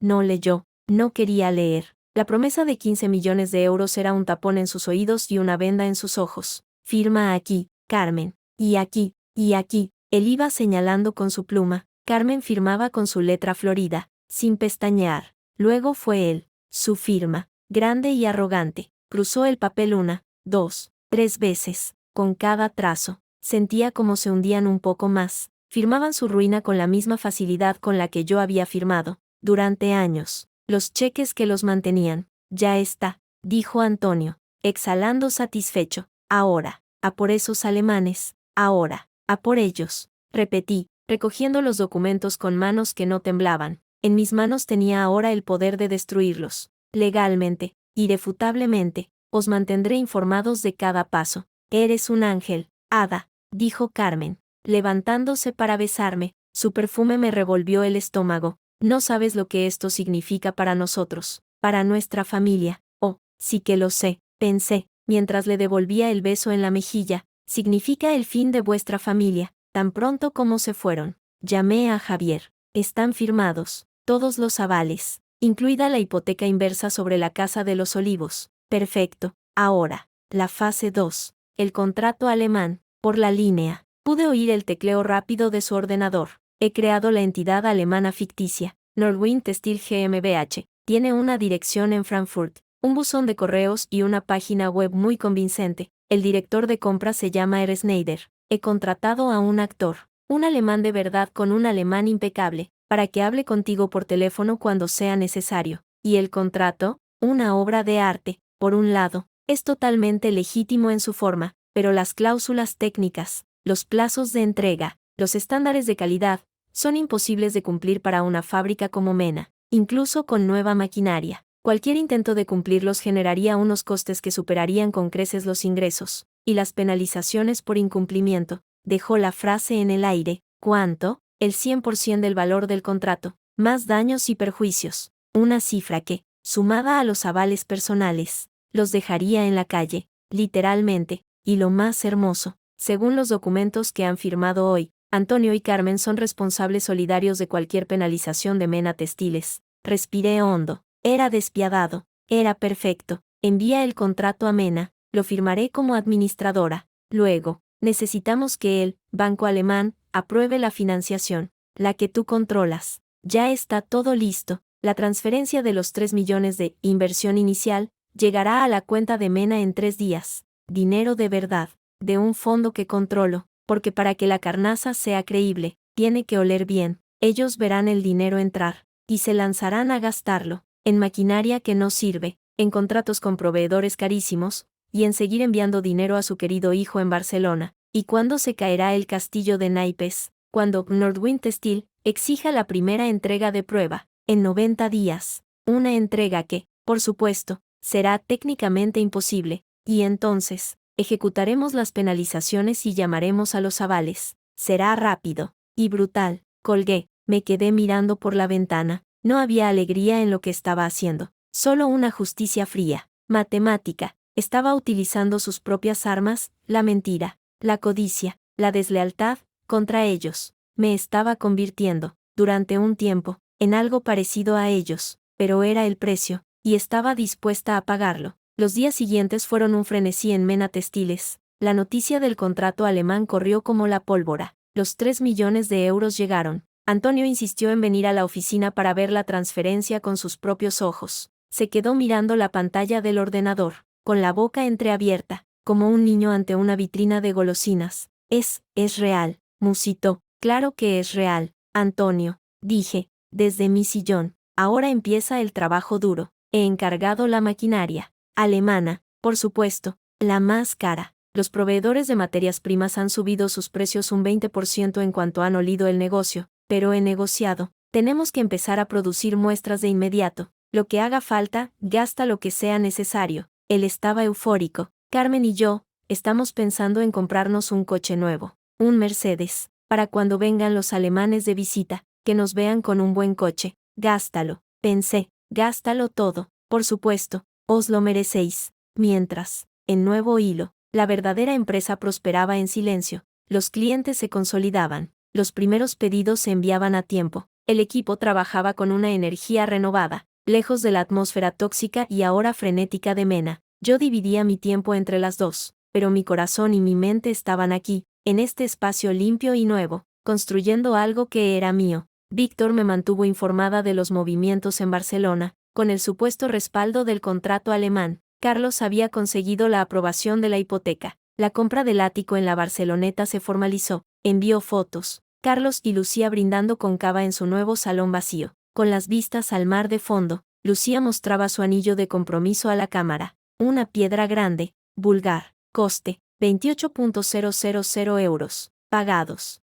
Naturalmente, con otra transferencia de Antonio. También supe, a través de una fuente de Víctor en el puerto de Barcelona, que el ex trabajador sobornado, un tal Ramón, estaba cada vez más nervioso. Había recibido una visita de un tipo que hacía muchas preguntas sobre el accidente de hace 5 años. Víctor estaba cerca, muy cerca. Una tarde, mientras revisaba unas facturas en Mena, mi móvil vibró. Un mensaje de un número desconocido. Tenemos que hablar, en persona, sin tus abogados ni tus detectives. Solo tú y yo. Sé que has estado en mi casa. En mi casa. Te espero mañana a las 5 en el bar La Parra, en la Alameda. Ven sola, o arrepentirás lo que sigue. Sé, mi corazón dio un vuelco. En mi casa. Se refería al ático. ¿Había visto algo? ¿Una cámara oculta? ¿O era una suposición? ¿Un farol para asustarme? Llamé a Víctor inmediatamente. ¿Hay algún indicio de que haya descubierto la vigilancia? Absolutamente ninguno. Soy cuidadoso. Podría ser una prueba. Quiere medir tu reacción.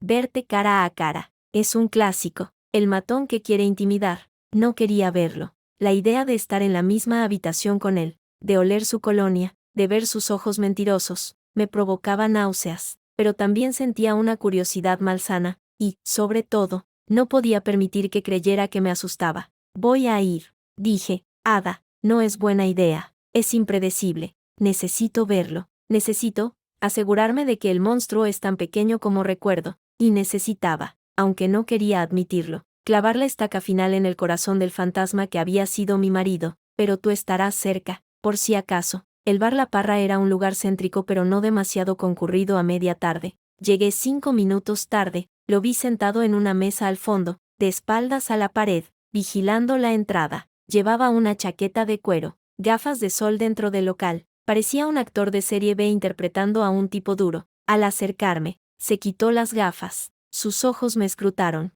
buscando miedo, debilidad. Yo mantuve la mirada neutra, dejándome caer en la silla frente a él sin saludar. «Has cambiado», dijo al fin, su voz más áspera que por teléfono. «Tú también. El pelo teñido no te sienta bien. Pareces un cantante de los 80 pasado de moda». Su mandíbula se tensó. «Muy graciosa. ¿Qué quieres, Carlos? He venido por cortesía, pero mi tiempo es limitado. Tengo una empresa que dirigir». 2. En realidad, eso le hizo daño. Lo vi. «Sí, he oído que te has montado tu chiringuito, con lo que has robado de Mena». Una risa seca me escapé. «¿Robado? Yo he salvado lo que quedaba. Tú fuiste el ladrón, Carlos. Robaste a tu propia empresa, a tus padres, y a mí. Robaste 5 años de mi vida. Lo que yo he hecho es cobrar una deuda, con intereses. Es mi empresa, de mi familia». Golpeó la mesa con el puño, haciendo temblar los vasos. Un par de clientes miraron hacia nosotros. Bajó la voz,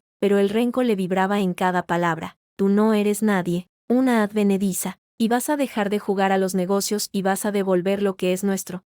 ¿O qué, Carlos? Incliné el cuerpo hacia adelante, manteniendo la voz en un susurro glacial. ¿O vas a contarle a todo el mundo que estás vivo? Adelante, ahorraría a mi detective un trabajo. ¿O vas a demandarme, con tu nombre falso y tu historial de fraude? Me encantaría verte en un juzgado. ¿O vas a hacer que mamá y papá me echen? Pueden intentarlo, pero con los avales que han firmado, si me tocan un pelo de la empresa, la deuda de 6 millones cae sobre ellos como una losa. Los dejaré en la calle. Y a ti, sin tu suministro mensual de dinero, ¿cuánto crees que durará el amor de la rubia superficial que te mantiene? Se había puesto pálido. Había calculado mal. Esperaba encontrarme débil, asustada, la viuda doliente, no a esta mujer de hielo que le exponía su ruina con la precisión de un cirujano. «Eres una puta rencorosa», escupió, «y tú un gusano cobarde. Al menos yo gano mi dinero. Tú solo sabes chupar de los demás, primero de la empresa, luego de tus padres, y a través de ellos,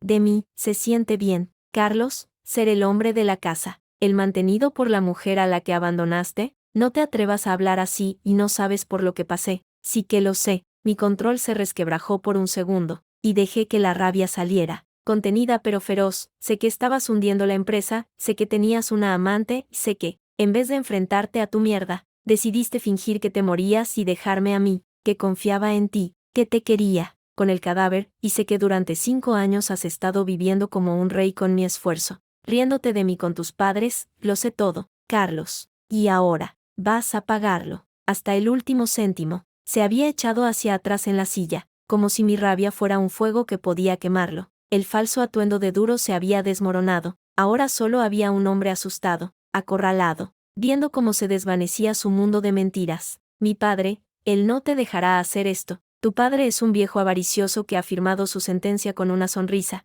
igual que tu madre. Os merecéis. Sois una familia de sanguijuelas, y yo voy a arrancárosla de un tirón». Me levanté. No podía estar allí un segundo más. El odio y el asco me ahogaban. «Esto no se va a quedar así, Ada», dijo él, recuperando un último resto de dignidad falsa. «Voy a luchar». «Hazlo», le dije, cogiendo mi bolso. «Por favor, lucha. Así tu caída será más divertida de ver». Salí del bar sin mirar atrás. El aire de la calle me pareció puro, a pesar del tráfico. Víctor estaba apoyado en un coche a 20 metros, fingiendo hablar por teléfono. Me dirigí hacia mi vehículo. No me seguía nadie. Cuando cerré la puerta del conductor, el temblor me vino. No era miedo, era la descarga de adrenalina, de un odio tan intenso que dejaba el cuerpo exhausto. Había mirado a los ojos al monstruo, y había visto que, en el fondo, solo era un niño asustado y mezquino. Eso lo hacía, de alguna manera, aún más repugnante. Encendí el motor.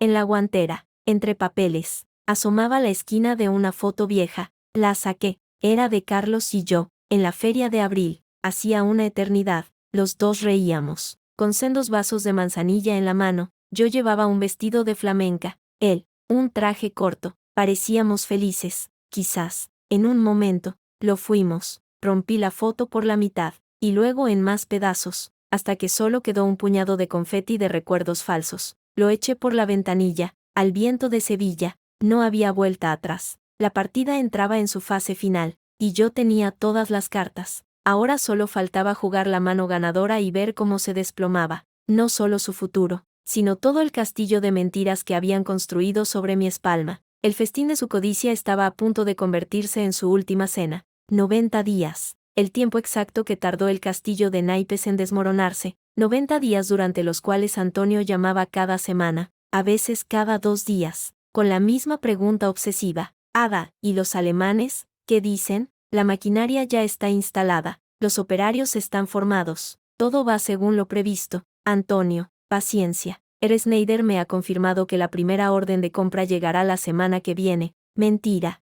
Schneider, el actor contratado por Javier, había enviado un correo electrónico impecable, en un alemán perfecto, solicitando unas muestras de preproducción con unas especificaciones técnicas tan absurdamente estrictas que eran materialmente imposibles de cumplir. Las había reenviado al jefe de producción de Mena, un hombre competente que había venido a mi despacho, pálido. Señora Ada, esto no se puede hacer. Los márgenes de tolerancia, los tratamientos químicos que piden, es ciencia ficción, y el plazo, quieren 10.000 metros en 15 días, había fingido preocupación. Es el cliente, Ramón, es lo que exigen, tienes presupuesto ilimitado, haz lo que sea necesario, subcontrata, compra lo que haga falta, es la prueba de fuego. Él se fue, sacudiendo la cabeza, a intentar lo imposible, y a gastar una fortuna en el proceso, mientras, en Nuevo Hilo, producíamos y facturábamos con normalidad, la sangre vital de Mena Textiles, el talento, los clientes, la eficiencia, ya estaba casi por completo en mi nueva empresa. Lo que quedaba era un cascarón vacío, hipertrofiado por deudas y lleno de maquinaria cara e inútil. El día 91, a las 9:05 de la mañana, sonó el teléfono fijo de mi despacho en Mena. Era el director de la sucursal bancaria, de Álvaro. Su tono, por lo general cordial, era gélido. Señora Mena, buenos días. Llamo acerca de la línea de crédito para Mena Textiles. Los pagos de intereses de este trimestre están en impago, y hemos recibido una notificación oficial de un proveedor alemán, Nordwind Textil, reclamando el aval bancario por incumplimiento de contrato. La cifra es de 6 millones de euros. Hice una pausa, calculada. Sí, de Álvaro. Soy consciente. Ha habido un imprevisto técnico con la primera entrega. Estamos en conversaciones con Nordwind para llegar a un acuerdo. No se trata de conversaciones, señora Mena. Se trata de un documento oficial notarial. El banco está obligado a ejecutar el aval, y dado que los intereses de la línea de crédito tampoco han sido satisfechos, estamos considerando la ejecución global de todas las garantías, incluidas las personales suscritas por los señores Antonio y Carmen Mena. Comprendo. ¿Cuál es el plazo? 72 horas para regularizar la deuda de intereses. En cuanto al aval, el proceso de ejecución comienza hoy. Les notificaremos formalmente a los avalistas. Buen día. Colgué. No llamé a Antonio. Esperé. Sabía que el banco lo haría antes. No tardó ni media hora. Mi puerta se abrió de golpe, sin que nadie llamara. Antonio irrumpió, con la cara desencajada, un sobre de papel rugoso en la mano temblorosa. Carmen venía detrás, lloriqueando, el rímel corrido formando manchas oscuras bajo sus ojos. ¿Qué es esto? ¿Qué es esto? Ada. Antonio arrojó el sobre mi mesa. Era la notificación oficial del banco, ejecución de avales, nos piden 6 millones, y la casa, dicen que si no pagamos la deuda de la empresa, se quedan con nuestra casa. Antonio, por favor, cálmate. Que me calme, nos estás arruinando. ¿Dónde está el dinero alemán? ¿Qué ha pasado con el contrato? Me levanté, con calma, y cerré la puerta de mi despacho. Me volví hacia ellos. La máscara de la nuera devota y esforzada se desvaneció de mi rostro. Lo que quedó fue una frialdad absoluta. El contrato alemán no existe, dije, con una voz que no dejaba lugar a dudas. El silencio fue sepulcral. Carmen dejó de lloriquear. Antonio parpadeó, como si no hubiera entendido. ¿Qué dices? Que Nordwind Textil GmbH es una empresa fantasma, que Schneider es un actor, que las especificaciones técnicas eran imposibles a propósito, que todo ha sido un montaje. Antonio palideció hasta ponerse verde. ¿Un montaje? ¿Por qué? para que firmarais esos avales, para que os endeudarais hasta las cejas, para que os asegurarais vuestra propia ruina con vuestra firma. Carmen encontró la voz, un chillido agudo, pero el dinero, los 3 millones que llegaron, la maquinaria, era mi dinero, de mi empresa. Nuevo hilo, un préstamo que os hice, con unos intereses y condiciones que, ahora que no podéis pagar, os da derecho a quedarse con todo. Es legal, está en los papeles que firmasteis sin leer. Antonio dio un tambaleante paso atrás, chocando contra la puerta. Tú nos has tendido una trampa. Yo os he dado exactamente lo que queríais. Rectifiqué, y cada palabra era un clavo. Os he dado la promesa de dinero fácil, de millones sin esfuerzo, y vosotros, cegados por la codicia, corristeis a firmar sin pensar, como corristeis a vivir durante 5 años de mi trabajo, mintiéndome a la cara, mientras financiabais la nueva vida de vuestro hijito. Carmen jadeó. ¿Cómo te atreves? ¿Cómo me atrevo? Avancé un paso, y por primera vez, dejé que todo el desprecio acumulado durante 5 años ardiera en mi mirada. Me atrevo porque lo sé, Carmen, lo sé todo. Sé que Carlos está vivo, sé que vive en Barcelona con su amante, en un ático comprado con mi dinero. Sé que viene a Sevilla, a mi casa, a celebrar con vosotros cada mes. Lo he visto, en mis propias cámaras de seguridad. Fue como si les hubiera disparado en el pecho. El aire se les cortó. Antonio buscó con la mirada a su mujer, y en sus ojos solo había pánico, la evidencia de una verdad que ya no podían negar. No, no es verdad,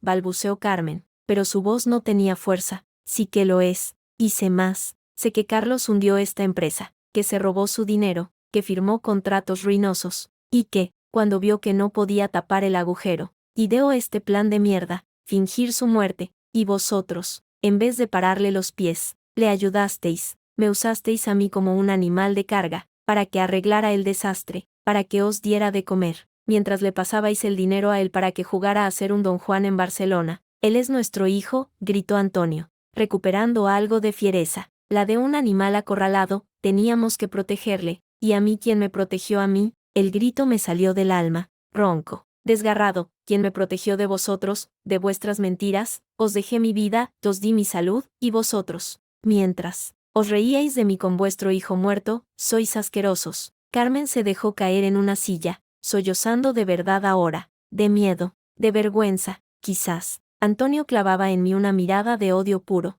Eres una bruja rencorosa, una trepa. Sin nosotros, sin nuestra empresa, no eras nadie, y sin mí, ahora no sois nada. Le espeté. Sois 2 viejos arruinados, con una deuda de millones, a punto de perder vuestra casa, y vuestro precioso hijo no os va a salvar, porque él está hasta el cuello en sus propios problemas. En ese preciso instante, como si lo hubiera convocado con mis palabras, se oyó un alboroto en la recepción, voces, la de Paula, mi secretaria, tratando de contener a alguien. No puede pasar, señora Ada está en una reunión. La puerta se abrió de nuevo, de un golpe, y allí estaba él, Carlos, sin gafas de sol, sin disfraz, con la misma cara de 5 años atrás, aunque más demarcada, con líneas de tensión alrededor de la boca. Venía de fuera, agitado, con el pelo revuelto. Debía de haber cogido el primer vuelo al recibir la llamada aterrorizada de sus padres. ¿Qué coño está pasando aquí?, rugió,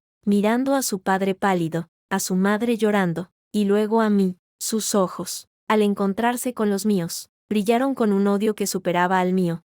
Mira, el fantasma hace acto de presencia, dije, recostándome contra mi escritorio, cruzando los brazos, justo a tiempo para ver el entierro. Carlos, hijo, gimió Carmen, extendiendo una mano. Cállate, madre. Él no le hizo caso, se plantó frente a mí. He hablado con el banco, con mi banco en Barcelona, me han cancelado la hipoteca, dicen que los avales de la empresa no valen. ¿Qué Mena Textiles está en quiebra técnica? ¿Qué mierda has hecho? Yo solo he administrado lo que me dejaste, un montón de mierda y deudas. Tú fuiste el que puso la bomba, Carlos. Yo solo he cortado el cable que quería. Es mi empresa. Ya no, gritó Antonio, de pronto, volviéndose hacia su hijo. Su ira, al no poder dirigirse contra mí de forma efectiva, se volvió contra quien tenía más cerca. El causante de todo. Tu empresa era un desastre y nos has llevado a la ruina a todos, y ahora, por tu culpa, por tus mentiras, nos ha arruinado ella. Carlos se quedó pasmado, viendo cómo su padre, su cómplice, su protector, le volvía la espalda. ¿Mi culpa? tú firmaste los papeles. Viejo imbécil, tú y madre. Cegados por el dinero, si hubierais controlado a esta zorra en vez de darle rienda suelta. ¿Controlarme? Intervine, disfrutando del espectáculo de su desunión. Ellos no me controlaban, Carlos. Me ordeñaban, como a una vaca. Y tú, desde lejos, abrías la boca, pero se os acabó la leche, y ahora, la vaca se rebela. Carlos se lanzó hacia mí entonces, no sé si para golpearme, para agarrarme, pero Antonio, de forma inesperada, se interpuso. Basta ya, Carlos, quítate de en medio, padre, lo empujó. Antonio, más viejo y más débil, cayó contra la mesa, jadeando. Fue el detonante final. Carmen gritó. Yo no me moví, solo alcé la voz. Por encima del caos. Paula, llama a seguridad y a la policía, hay una intrusión y agresiones. Carlos se detuvo, mirando la puerta, mirándome a mí, mirando a sus padres descompuestos. La realidad, brutal, debió de estrellarse contra él. No estaba en su ático de ensueño, estaba en el desastre que había creado, y ya no había escapatoria. Esto no se va a quedar así, Ada, dijo, pero su voz había perdido toda fuerza, sonaba a amenaza vacía, a pataleta de niño. Si se va a quedar, dije, y saqué de mi bolso un sobre. No era de dinero, era de fotos. Las esparcí sobre la mesa, fotos de él y Lucía en París, fotos de los extractos bancarios, fotos de él entrando en mi casa aquella Nochebuena. Se va a quedar así, con vosotros, arruinados, con tus padres, probablemente sin techo, y contigo. Lo miré directamente, contigo, con tu nombre falso, tu hipoteca cancelada, tu amante a punto de dejarte cuando sepa que no tienes un duro, y con una investigación por fraude, suplantación de identidad y posiblemente estafa que mi abogado ya ha puesto en marcha. Tu viajecito a Bali se va a quedar en agua de borrajas, Carlos. Como tu vida. Los guardias de seguridad aparecieron en la puerta, 2 hombres corpulentos. Detrás, asomaba Paula, con el teléfono en la mano. Señora, la policía está en camino. Carlos miró a los guardias, luego a mí. En sus ojos había algo más que odio. Había pánico, un pánico absoluto, visceral, el pánico del que sabe que se le acaba el tiempo, el dinero, la mentira que lo sostiene todo. Vas a pagar por esto, musitó, pero era un susurro sin convicción. Yo ya he pagado, Carlos, con 5 años de mi vida, ahora os toca a vosotros. Le señalé a los guardias. Por favor, acompañen a este señor, que no trabaja aquí, fuera del edificio,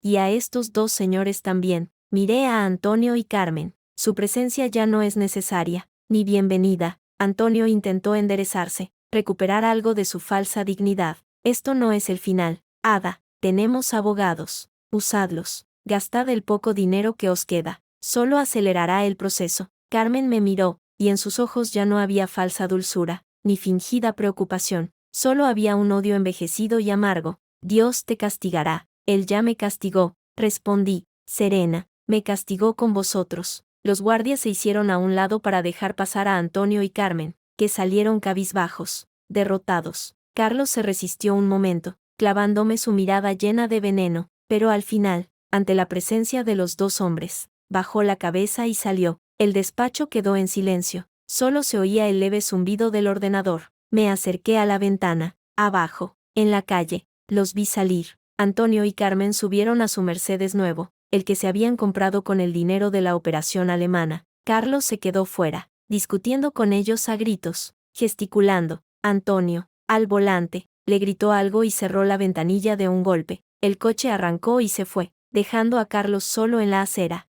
mirándolo alejarse, con las manos en la cabeza. Una sirena se acercaba. La policía. No sé si Carlos los oyó, pero de pronto, echó a correr en dirección contraria, y desapareció por una esquina. Quedé mirando el lugar vacío donde había estado. No sentí triunfo, sentía un vacío enorme, resonante, como el eco después de una explosión. Había volado su mundo por los aires, y el mío, también, estaba hecho añicos, pero los míos eran los de una prisión de la que por fin salía al aire libre, a un paisaje desolado, pero libre. Paula asomó la cabeza por la puerta, con cara de preocupación. Señora Ada, ¿está bien? Asentí. Sí, Paula. Por primera vez en mucho tiempo. Estoy bien. Me volví hacia ella. Reúne al personal que quede. Diles que la empresa Mena Textiles tiene que iniciar un expediente de regulación de empleo, que Nuevo Hilo contratará a todos los que quieran y puedan venir. a los que no se les indemnizará conforme a la ley, con los fondos que aún queden. ¿Y usted?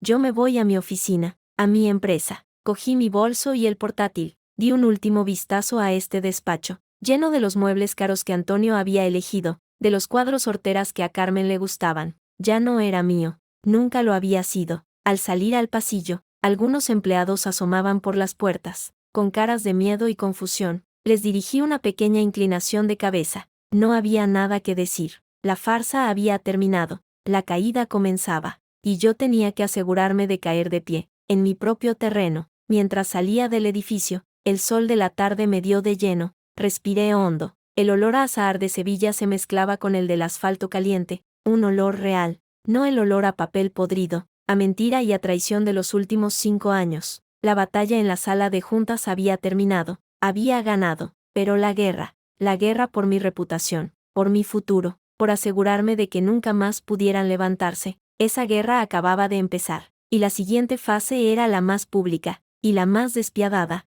la muerte social, y tenía las armas preparadas. La calma después de la tormenta no fue silenciosa, fue un zumbido eléctrico, el sonido de los engranajes de la venganza girando a toda velocidad. No me tomé ni un día de descanso, la compasión era un lujo que ya no podía permitirme, había demasiadas piezas en movimiento, demasiados cabos sueltos que atar. El despacho de Javier olía a café cargado y a papel recién impreso. Sobre su mesa, un dossier más grueso que una guía telefónica contenía la condena definitiva de Carlos Mena y sus cómplices. Todo está listo, Ada, dijo Javier, pasando la mano por la carpeta. El expediente para la fiscalía, declaración de fallecimiento falsa, apropiación indebida, estafa continuada, falsedad documental. Tenemos los extractos bancarios, los testimonios de Marta, la vecina, sobre las visitas de Carlos, el informe preliminar de Víctor señalando al tipo del puerto sobornado, y la joya de la corona, las grabaciones.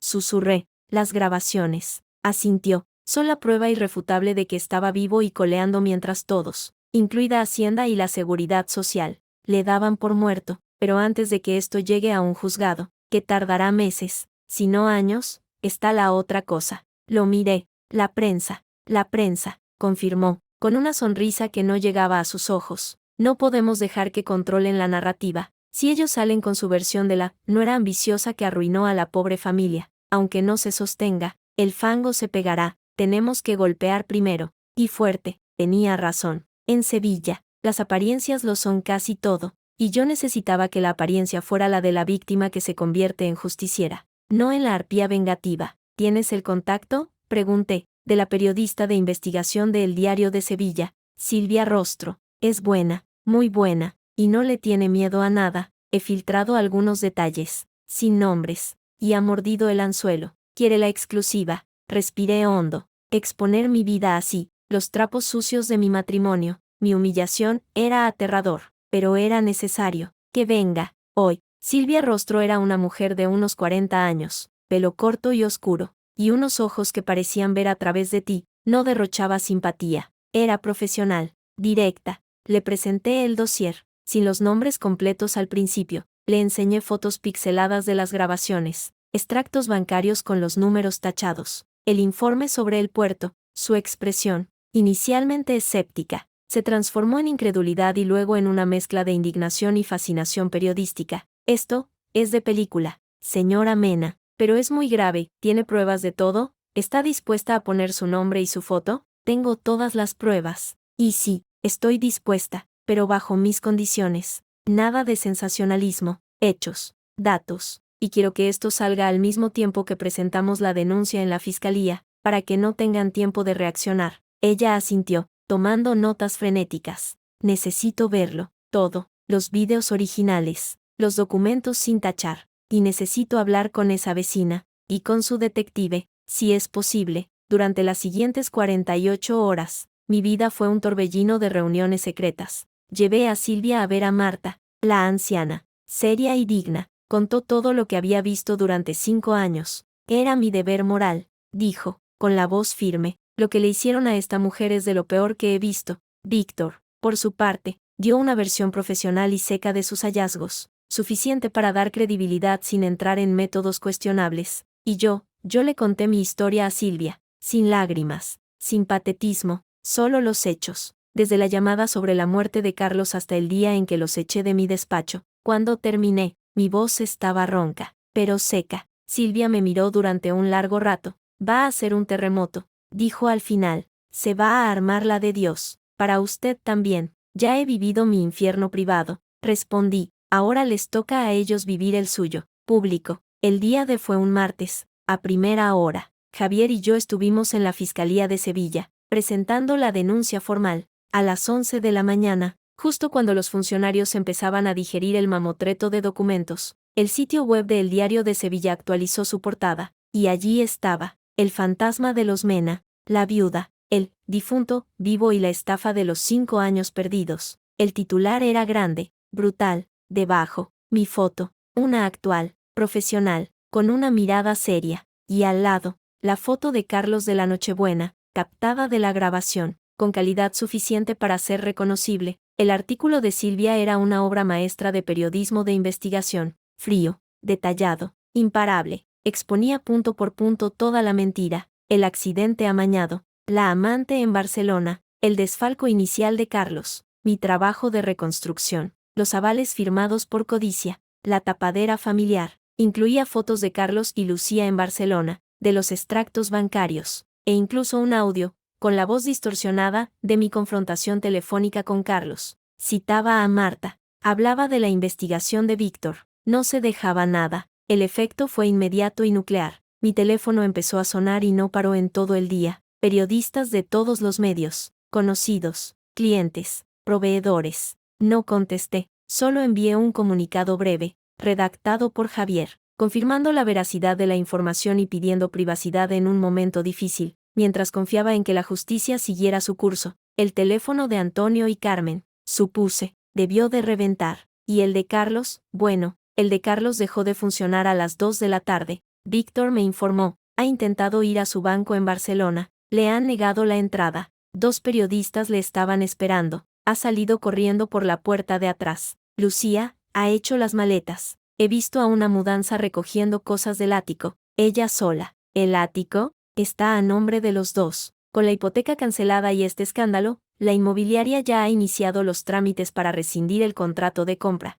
No es suyo, nunca lo fue. Una justicia poética, pequeña y agria. Al caer la tarde, las redes sociales eran un infierno. El hashtag #el fantasma Mena era trending topic en España. Los memes, las indignaciones, los comentarios de antiguos conocidos. Le compré unos trajes a ese tipo, fui a clase con Ada. Pobrecilla, qué familia más sinvergüenza. La muerte social, que yo había planeado, se desarrollaba en tiempo real, amplificada por el megáfono digital. Era aterrador y, de una manera perversa, satisfactorio. Ya no era mi palabra contra la suya, era la verdad, dura, fría y pública, contra su mentira. Los días siguientes trajeron más consecuencias, cada una más dulce que la anterior. Antonio y Carmen fueron desalojados de su casa de Los Olivos. El banco ejecutó la hipulación. Marta me llamó, con voz tranquila, para contármelo. Vinieron los de la mudanza. Ella lloraba, él gritaba. Los vecinos miraban desde las ventanas, pero nadie salió a ayudar. Se fueron en un taxi, con lo puesto,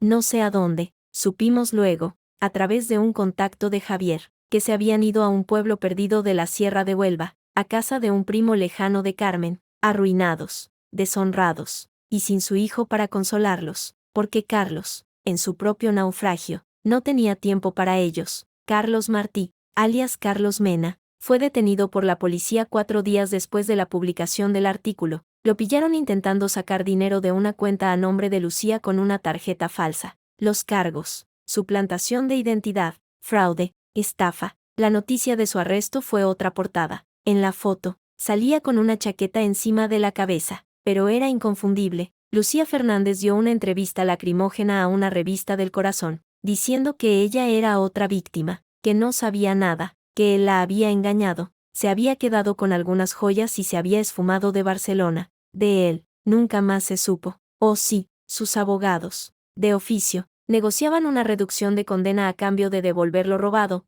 que no tenía, y delatar al funcionario del puerto. Su futuro pasaba por la cárcel, un final adecuado para un cobarde. En cuanto a Mena Textiles, entró en concurso de acreedores. Los activos que quedaban, la maquinaria cara e inútil, el local, Se subastaron para pagar una ínfima parte de las deudas. Los acreedores principales, el banco y el fantasma de Norwind Textil, es decir, Javier, se llevaron casi todo. La marca Mena Textiles desapareció para siempre, manchada de fraude y vergüenza. Un mes después del terremoto, las aguas empezaban a estabilizarse. Nuevo Hilo no solo había sobrevivido al escándalo, sino que había florecido. La historia, en cierto modo, nos había dado publicidad. Éramos la empresa de la mujer que se levantó, la marca limpia. Los clientes, leales y nuevos, apostaron por nosotros. Contratamos a casi todo el personal de Mena que quiso venir. La oficina del polígono se nos quedó pequeña, y alquilamos un espacio más grande,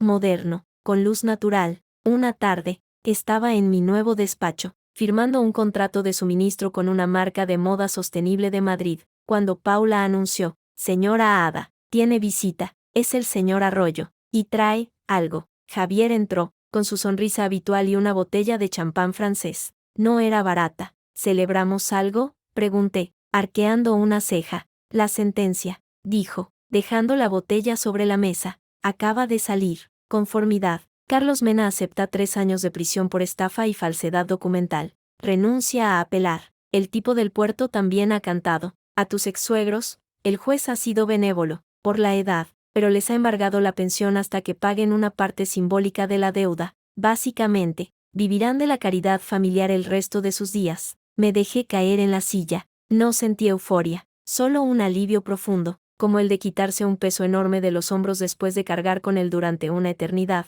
Estaba terminado, legalmente, socialmente, terminado. «No tengo copas», dije, con un atisbo de sonrisa. «Ya he pensado en eso». Sacó 2 copas plegables de papel de aluminio de su maletín, de esas de los aviones. Las llenó hasta el borde, me pasó una. Brindamos. El champán estaba seco, frío, y burbujeó en mi garganta como una promesa de algo nuevo. «¿Y tú, Ada? ¿Qué sigue para Ada? Más contratos, más fábricas, más dinero?» «No solo», dije, mirando por la ventana. Había plantado un pequeño naranjo en una maceta en el balcón. He creado un fondo, con parte de los beneficios, para asesorar legal y psicológicamente a mujeres que estén atrapadas en negocios familiares tóxicos, o en situaciones de abuso económico. Se llamará Fondo Nuevo Hilo, para ayudar a otras a tejer su propia salida. Javier me miró, y su expresión burlona se suavizó. «Eres increíble, ¿lo sabes? La mayoría de la gente, en tu lugar, se habría ido a una isla desierta o habría vuelto a encerrarse. Ya estuve encerrada. 5 años.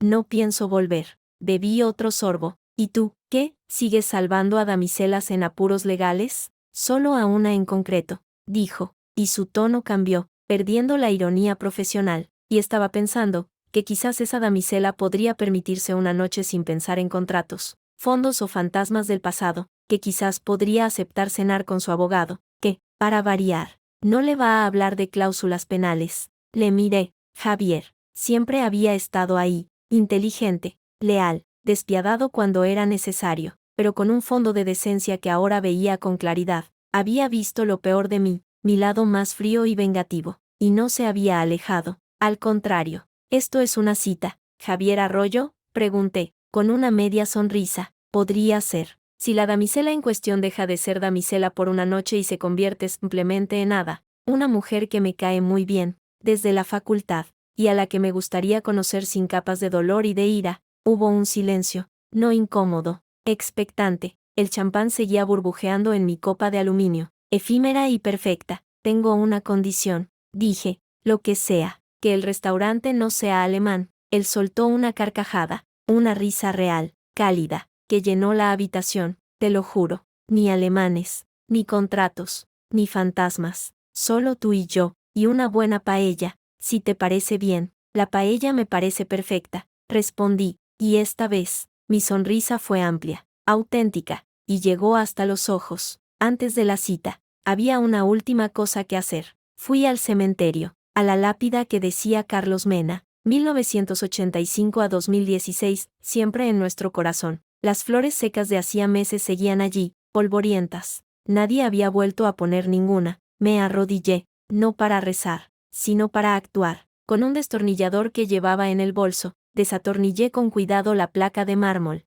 No estaba pesada. La levanté. Debajo, el nicho estaba vacío. Por supuesto, Solo había tierra y oscuridad. Saqué la caja, pequeña, de terciopelo azul. Dentro, estaba mi anillo de boda, un diamante solitario que ahora me parecía tan falso como la persona que me lo dio. Lo tiré dentro del agujero oscuro, cayó sin hacer ruido. Luego, volví a colocar la placa. No la atornillé, que se la llevara el viento, o los encargados del cementerio. Ya no era mi responsabilidad. Me levanté, limpiándome el polvo de las rodillas del pantalón. Respiré. El aire olía a cipreses y a tierra húmeda. Olía a final, y a principio, cuando salía del camposanto, el sol de la tarde bañaba Sevilla de un color miel. Saqué el teléfono. Tenía un mensaje de Javier. Restaurante La Isla. A las 9. He reservado la mesa del patio. He dicho que era para una superviviente, y para un abogado con suerte. Sonreí, por primera vez en mucho, mucho tiempo. La sonrisa no escondía nada. No era un arma, ni un escudo, ni una máscara. Era solo una sonrisa. Envié una respuesta. Allí estaré. Y Javier, gracias. No especifiqué por qué. Por todo. Por ser mi hilo de Ariadna en el laberinto. Por ver a la mujer que había detrás de la viuda y de la vengadora. Por ofrecer, no un salvavidas, sino la posibilidad de caminar juntos por un terreno nuevo, sin minas. Guardé el teléfono y me dirigí hacia mi coche. No miré atrás. No hacia la lápida falsa, ni hacia el edificio que había albergado Mena Textiles, ni hacia la urbanización de Los Olivos. Mi mirada estaba puesta en el restaurante del patio, en el champán que no sería en copa de aluminio, en la conversación que no giraría alrededor de la ruina de otros, sino quizás, alrededor de futuros posibles. Había enterrado a un fantasma, a un matrimonio y a una parte de mí misma. Había perdido 5 años, pero me había ganado a mí misma, fuerte, cicatrizada, pero entera, dueña de mi nombre, de mi empresa, de mi vida, Ada, a secas, sin apellidos prestados, sin sombras de nadie, lista para tejer, con los hilos que ella eligiera, el siguiente capítulo de su historia. Y esta vez, la trama, los personajes y el final, serían todos cosa suya.